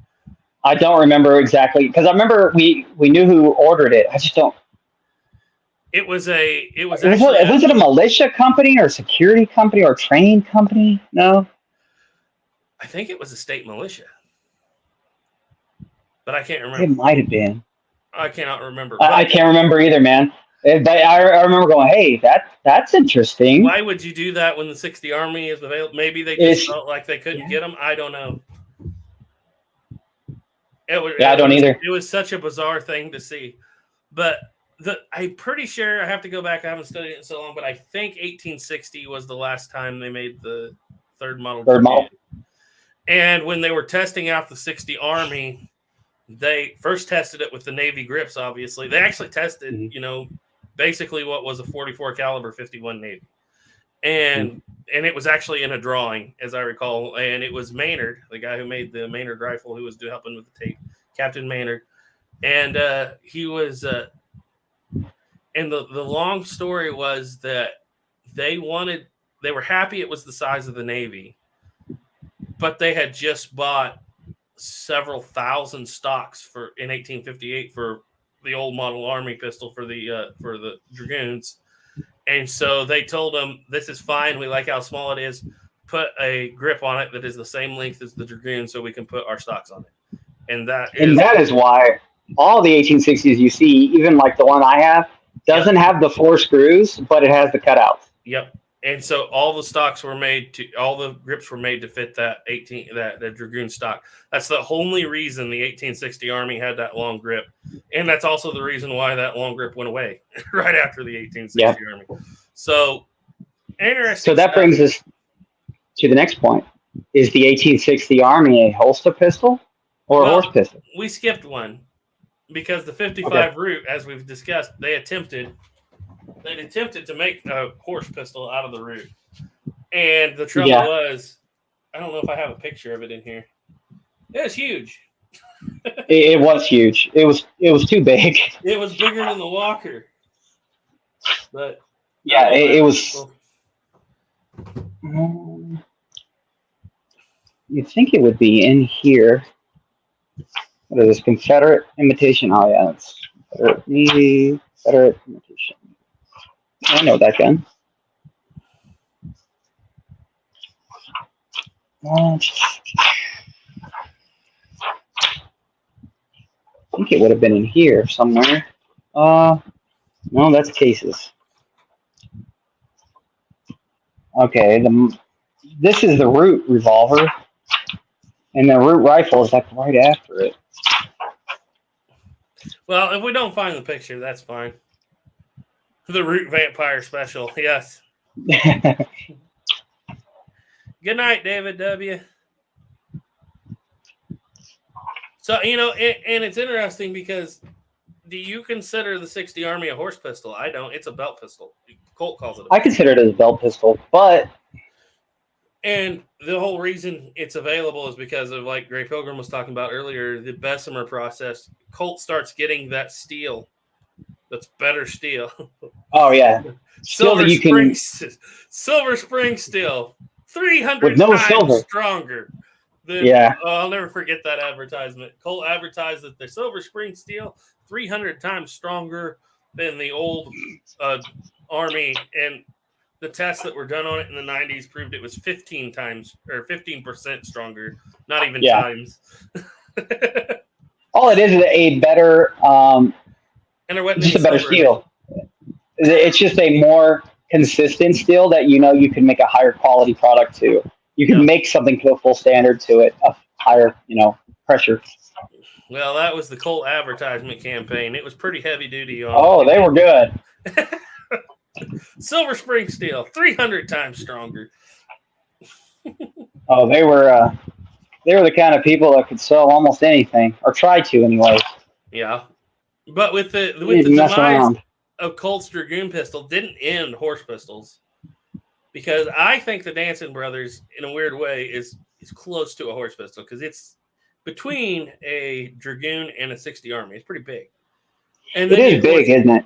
You have the Lamat, which is definitely a horse pistol, in my opinion, right? I would say so, yeah. And then last but not least, in my opinion, one of the greatest, if not the greatest, cap and ball revolver ever made that wasn't even issued, the Rogers and Spencer. That dude is a horse pistol. And yeah. It's a really nice gun. It's big, but I love that gun. If I wasn't such a Colt fanboy, I'd probably say it's the best.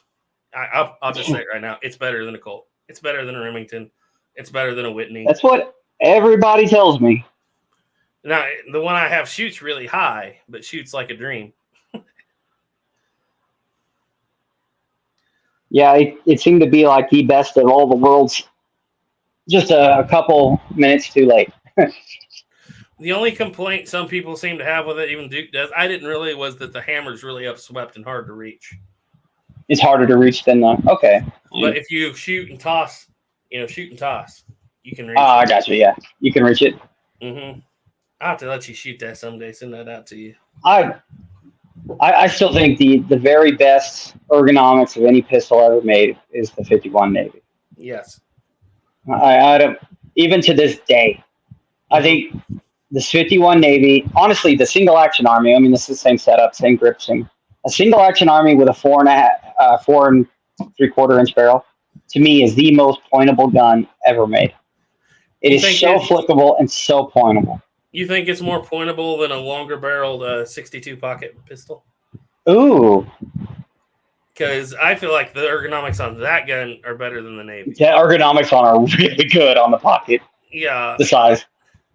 It really is, because it's smaller. Everything is easier to reach, but it's not like crazy small. It's not. It's small, but it really fits your hand good. And has the power. It's much closer to what you would think of modern guns ergonomics would be. Yeah. Like a pocket. The funny thing is, it's built on a 49 pocket model frame, but it does not feel like a 49 pocket model for some reason. It feels more substantial, and I don't know why. It feels, well, I don't know. Like what my 49 pocket model going against that 62 pocket Navy, I think it's just because I have the shorter barrel. Yeah. On that pocket Navy, they feel very similar to me. Yeah. But boy, they are easy in the hand, and they're really easy to cock. Really, well, I mean, they have a really heavy springs, but everything is right there. It is so fast and easy. We were discussing that earlier when I was saying that romance-wise, nowadays, it used to be the 51 Navy for me, but with the romance of it, nowadays I like the 3rd Model Dragoon. Ergonomically, to just take and go with cap and ball pistol, I'm going to say the Pocket Police. I like Pocket the look Police. of that half-fluted cylinder. Yeah. Obviously, I like your Pocket Navy better than my Pocket Police because it just actually works better. But the feel, and I'll never forget whenever the first time I shot that Pocket Navy of yours. I've shot a lot of original guns. Don't get me wrong. But the first time putting rounds down range, I was like, this is different. This feels elegant. It has the power of a 51 Navy, but the size of a 49 pocket model. And I just remember falling in love with that gun. And then every person who's ever fired it has fallen in love with that gun. 50 rounds through it with not missing a target and not having an issue. And I was like, and by the way, that was shooting with zero lube. That was just ball on powder. That was just exactly how you were said to do it. And I was like, that changed my mind right then and there. I was like, if this gun existed in 1851, the 51 Navy would be a footnote. Would have never been a thing. Yeah. Even if it has one less shot, it doesn't matter. I don't know. The gun is so carryable, so small, so easy to conceal, but yet so powerful. And when you put a little and bit it holds the same. It holds the exact same amount of powder as a 51 Navy. Same exact chamber size. Even though they don't look the same size, it's the same size chamber. So, I mean, this thing is not... The only power you're going to get would be a longer barrel. It is not capacity lost on the Pocket Navy, except for one shot. You can get a 6-inch barrel. Yeah, you can. And that I really like it with that 4 3/4. I think it's 4 3/4, 5-inch or whatever it is. I really like that size because it's so concealable. Yeah, and even if you're not concealing, you can just carry it on your butt. I don't know. I just love shooting that gun. That pocket, it's a sweetheart. Pocket Police is. You know, a lot of people say the 60 Army is the pinnacle of Colt's cap and ball work. I think that the 62 pocket pistols are the pinnacle. I would say for like self-defense, if you wanted it for self-defense and a mod like how we do today, not an actual military fighting gun. Like I think that'd be a perfect general military fighting gun, or high-ranking officer military fighting gun. But like as an everyday person, I think that was probably the best cap and ball revolver ever made. And a lot of people obviously have 49s because they came first, but I literally feel like I always say it's because I have so many guns, historical guns and stuff. There's no such thing as a one gun for everything, right? No, yeah. But that's as close as you come. Yeah, you have the power of a real. Yeah, you have the real power of an actual service pistol and a civilian carry, and so and that was I can't sing the praises of that pistol enough. I'd like to get out and I would happily lose that one shot just because of how concealable that gun is. Mm-hmm. It's easy to carry, and guess what? You could carry 2 of them and not know it. Oh yeah, I could. Heck, you could probably put 5 or 6 of them on you if you really wanted to, and nobody would really even go to now like tell. You could conceal it that well. They're that. Buddy Bill Anderson did it. That blew me away. That blew me away the first time I saw it because I had always thought he was carrying 6 because we always talk about the 6 pistols he carried. I always thought he was carrying like 6 51 Navies or 6 60 Army. No, he was carrying. And it makes more sense. Yeah, and that makes more sense. And you know what? That would have been plenty of power for what he was doing. And just getting a hold of them would have been interesting for him because it would have been. Oh yeah, that's a good question because those were not. He would have had the Pocket Police, but those were not. Yeah, they were Pocket Police, not Navies, but I bet you that was one of those things when he came across people who had them, he took them. Yeah. Oh yeah. Definitely. Oh yeah. And I don't blame him. That would have been the gun I would have wanted to carry too.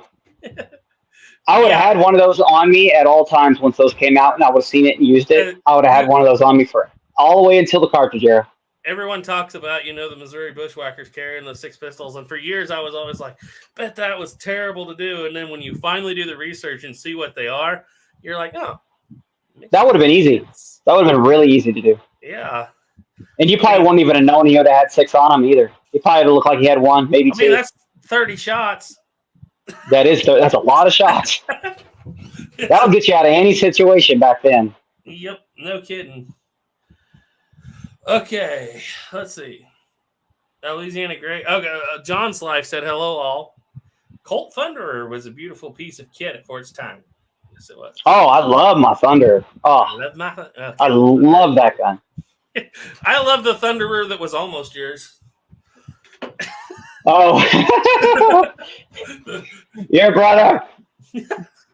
But I'll never forget it. yeah, those are really nice. That matter of fact, that believe it or not, I would say 100% without a doubt. Actually, you know what gun would have probably been better is the Cooper revolver. I've never shot one. If it was reliable as a Colt, the Cooper revolver being it as a pocket Navy, that's double action. That is the definition of a Thunderer. And if anybody tries to say if it's like the Star and the Star is not reliable, I would beg to differ. I have an original Star. It's not that unreliable. It's pretty stout. The way I can see it, I've never used one. Know what Cooper, you're doing. man. You I have think if to you know not to grab that hammer and rip back on it. I feel that there wouldn't have been so many Cooper revolvers if that gun would have sucked. Yeah. Because there's a lot of them out there. Mhm. And after shooting that thing and realizing how good it was, if that Cooper revolver is just 80% of what that pocket Navy was, and just the way it was without double action, with that double action, that gun would have been phenomenal. But honestly, I would say that the closest thing you can get to what ended up becoming the Lightning and the Thunder was the pocket Navy and the pocket Police. That was the double action version with a top strap and a little grip. Yep, I think so. A few more comments here. Louisiana Gray said, pockets are a lot of fun. I put 1.5 hammer springs on my pocket Police, and it feels more like the tension of an original. That's good.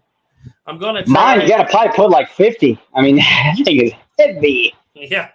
Louisiana Gray said, I'm going to try 1 1/4 on my second Gen 62 pocket Navy. That'd be interesting to see. I need to try. You have a replica, right? I do not have the Navy. I have a replica of the pocket Police. Right, but I mean, they're going to have the same spring, hammer spring. It's stupid weak. But like, how many do you think it would take to equal what mine was? At least 2. At least a full 2. That's not the only issue with that gun. That gun, last few birdies I've bought have been terrible. I don't know what's wrong with it. Maybe they've gotten better. But I mean, just on the hammer pull alone, like if the gun was just fine, to make it the same strength as that, at least 2 full springs. Yeah, it's really, you really can't heavy. actually put 2 full springs in there. You can. You can't, probably. But it's too long, so you have to trim a little bit. I got you. Jam up against the frame coming down. So, but we did have a super chat here. Black Powder and Mini Ball said, "Oh, great stream, time for bed, night, bro." Oh, well, thank you very much for sending in $1.99. Louisiana Gray said, "I'm going to try 1 1/4." Okay, yeah. Metropolitan Arms made a copy of the 62 Pocket Police. Yes, they did. Yes, they did. And it was pretty good stuff. And I think Manhattan, because I have a Metropolitan 51 Navy, but Manhattan may have done it too, but I can't remember. Louisiana Gray said, the original I tested at the gun show seems to be about equal to 1.5 I put into the Pocket Police. Oh, it could be. It could also be a little more worn spring too, but you could, like I said, you could be very well on. It's hard to tell just by pulling it. You know it's heavier than just the single. So yeah, it's. Although you know what I need to do is get like a fish weight, like the way to weigh a fish, and stick it on the end of and actually pull it back and cock it, see how much actual pounds it takes to cock some of these guns. Some of these guns, like especially my 1860 Army, that thing is going to be up there to like a lot of pounds. Yeah. It is not easy. And he just said, I feel like it's too much tension. I don't think it needs that much. I agree. There's a lot of the guns I have that feel like they have way too much tension, like but the heavier they are, the more reliable they are. It's just that is true too. I like it when you have to really put the torque on it, like on that. And you know what's funny?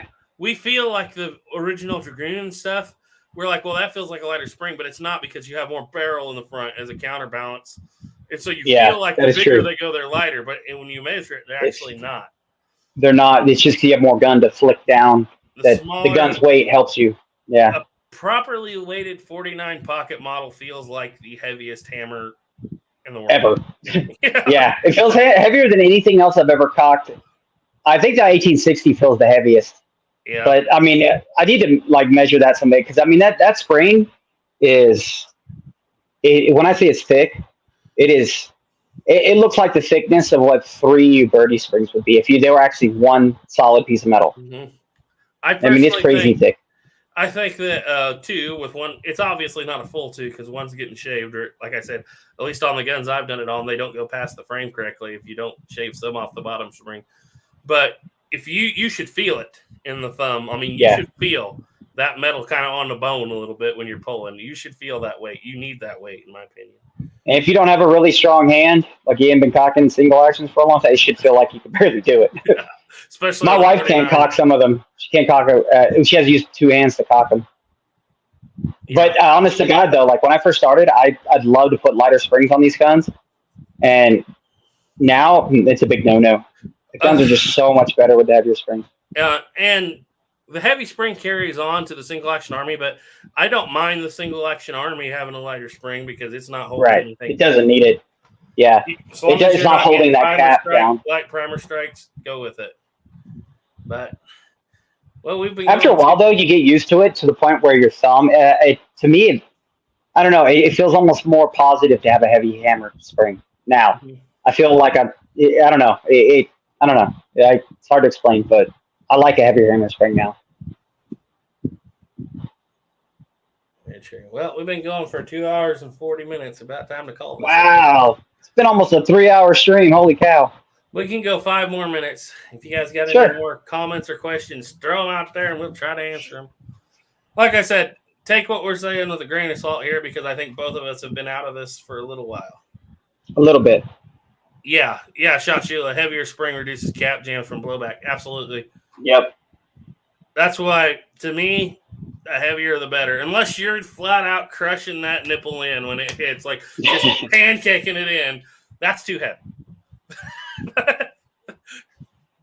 Oh, but yeah, I've had originals on that original Rogers and Spencer.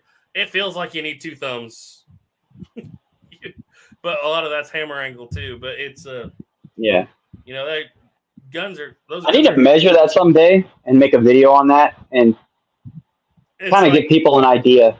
When I see people making like cap and ball conversion race guns and stuff, I'm always like, yeah, that's cool, but you would never fan this dude in real life. There's no way. No.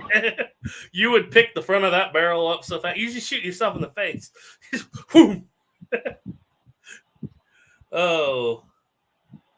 Yeah, well, even the single action armies, every original one I've ever seen, even with the leather mod you saw, I've never seen a real first-gen single action army with a leather mod. Well, I've seen the leather mod on a couple.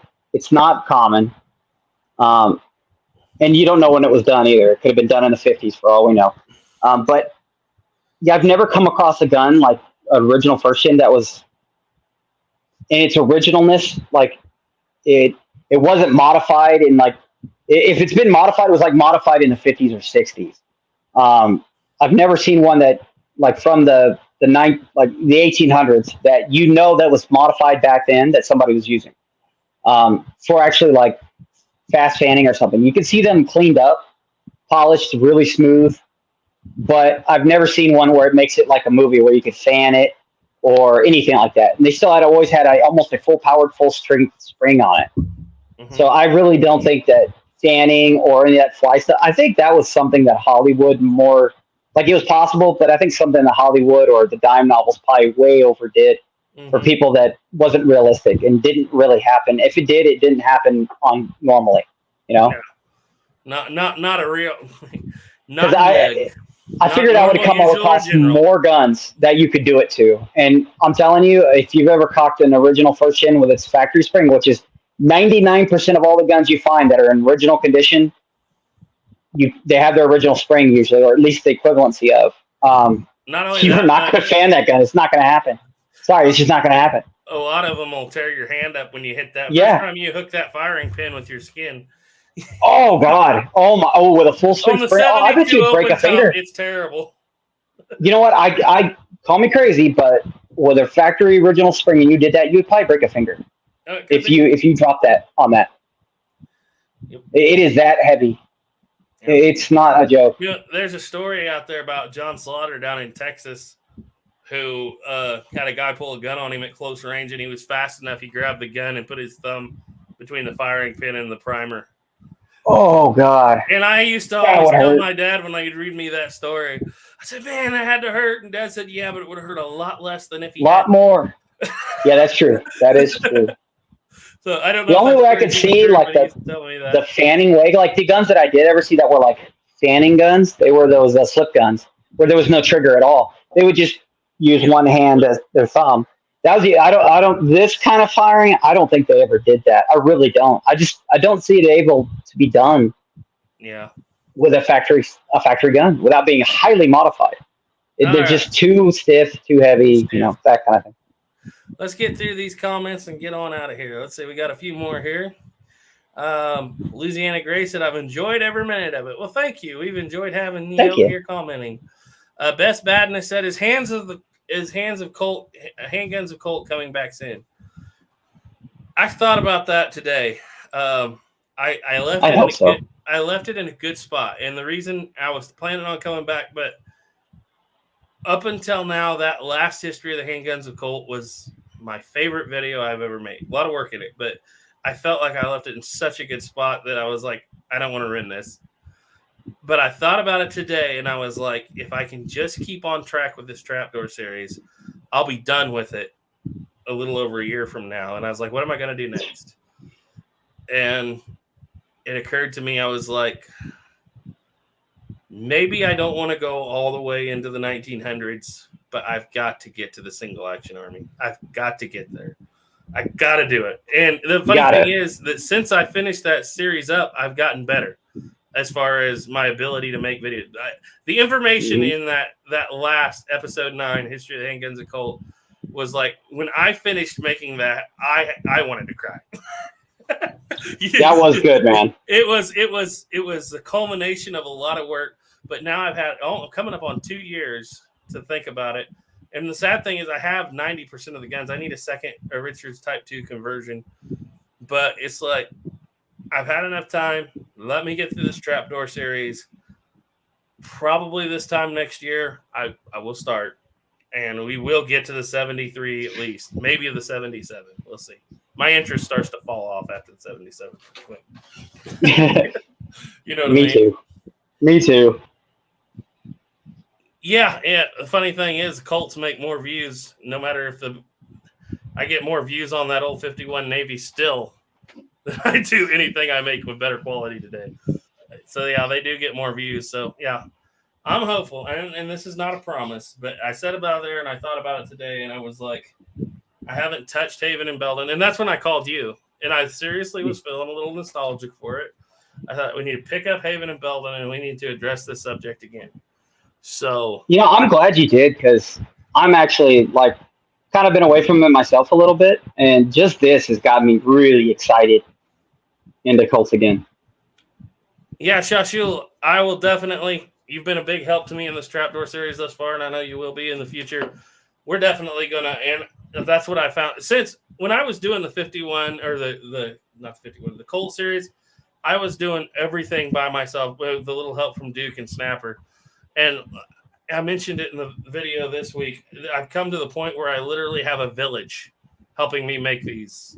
There's no less than 4 separate faces on this upcoming video. And some of them, I won't spoil the surprises on all of it, but some of them are people you guys will know and like. And in the upcoming videos, I've already got collaboration set up.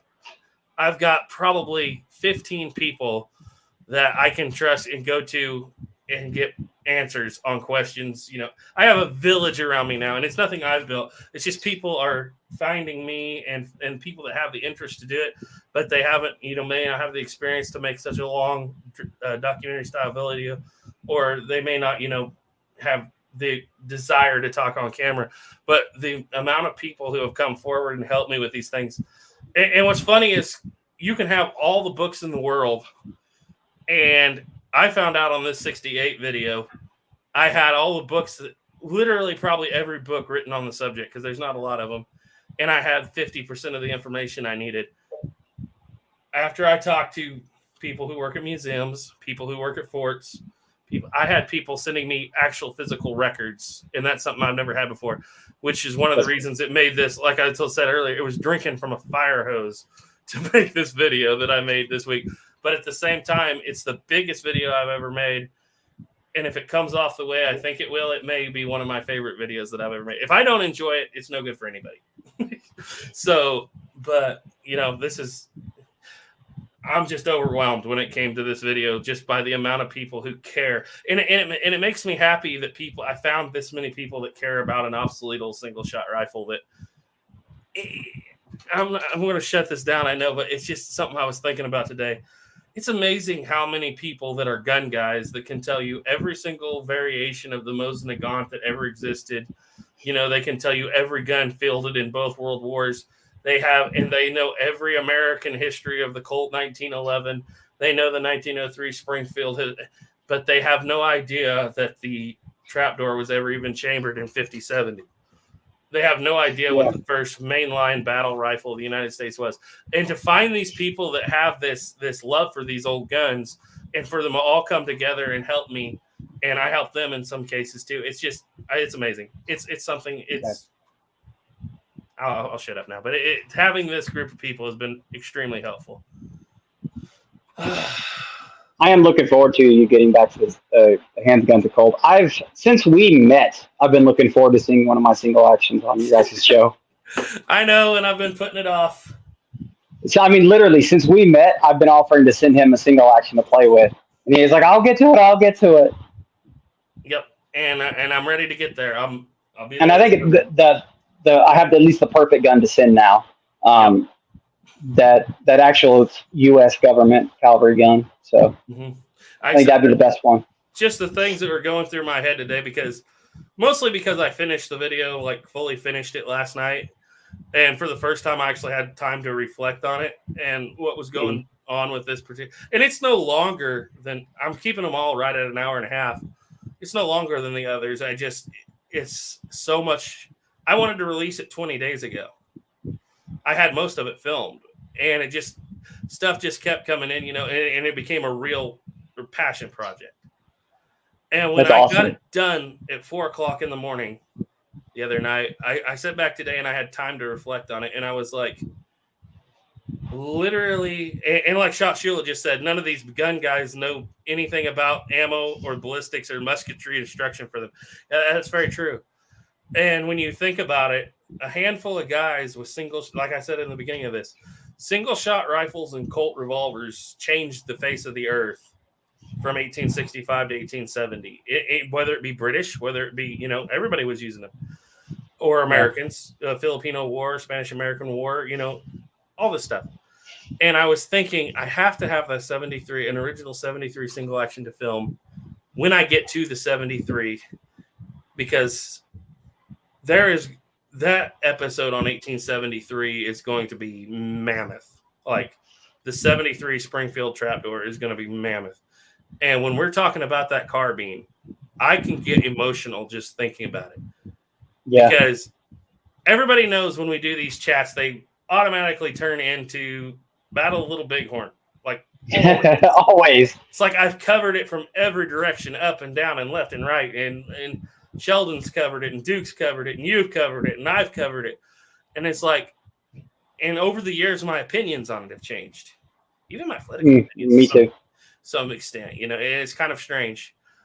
But I want to, when I do that video, I want to pay tribute to all the Americans that died that day. And I've said it in other videos before, if they were at the top of the hill or the bottom of the hill. And I feel like when we get there, we have to do justice to it.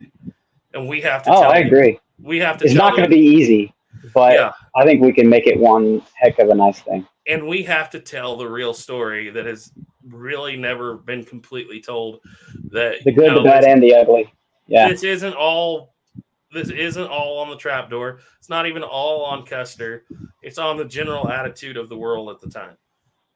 And, you know, it's a bad deal for everybody. And when I get there, that's going to be something big. And I want to have an original single action army to have the whole set. Yeah, of course. And I want you to help me. Obviously, I'm going to have a lot more people help me. But all right, of course. that's been You know how it is. What mine is yours, Garrett. What mine is yours, brother. Finishing up that 68, which was a months-long project the other day. I got a little emotional. I got to sitting there thinking about it. Where are you going next? How are we doing next? And I was like, you know what? I feel I'm ready to go back to Colts. I'm ready to tell some more of that story.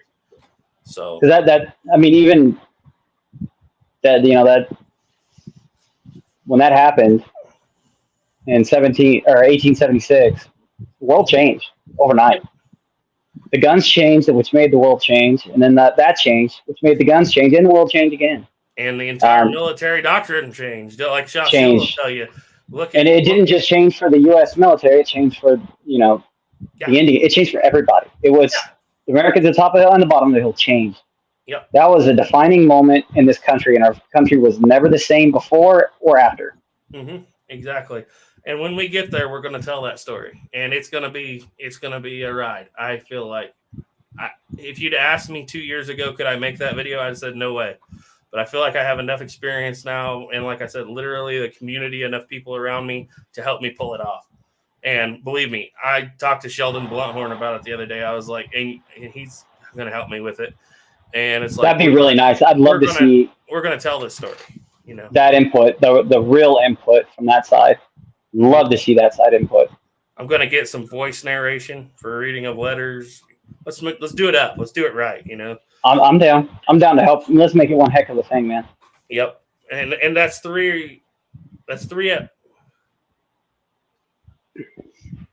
episodes from now. So I hope to get there by this winter. So I hope so. That'd be a lot of fun, especially if we can do it right. Yep. Well, I've gone 10 minutes over what I said I was going to go. So anyway. All right, guys. I think we're going to end this. You got anything to say, Snapper?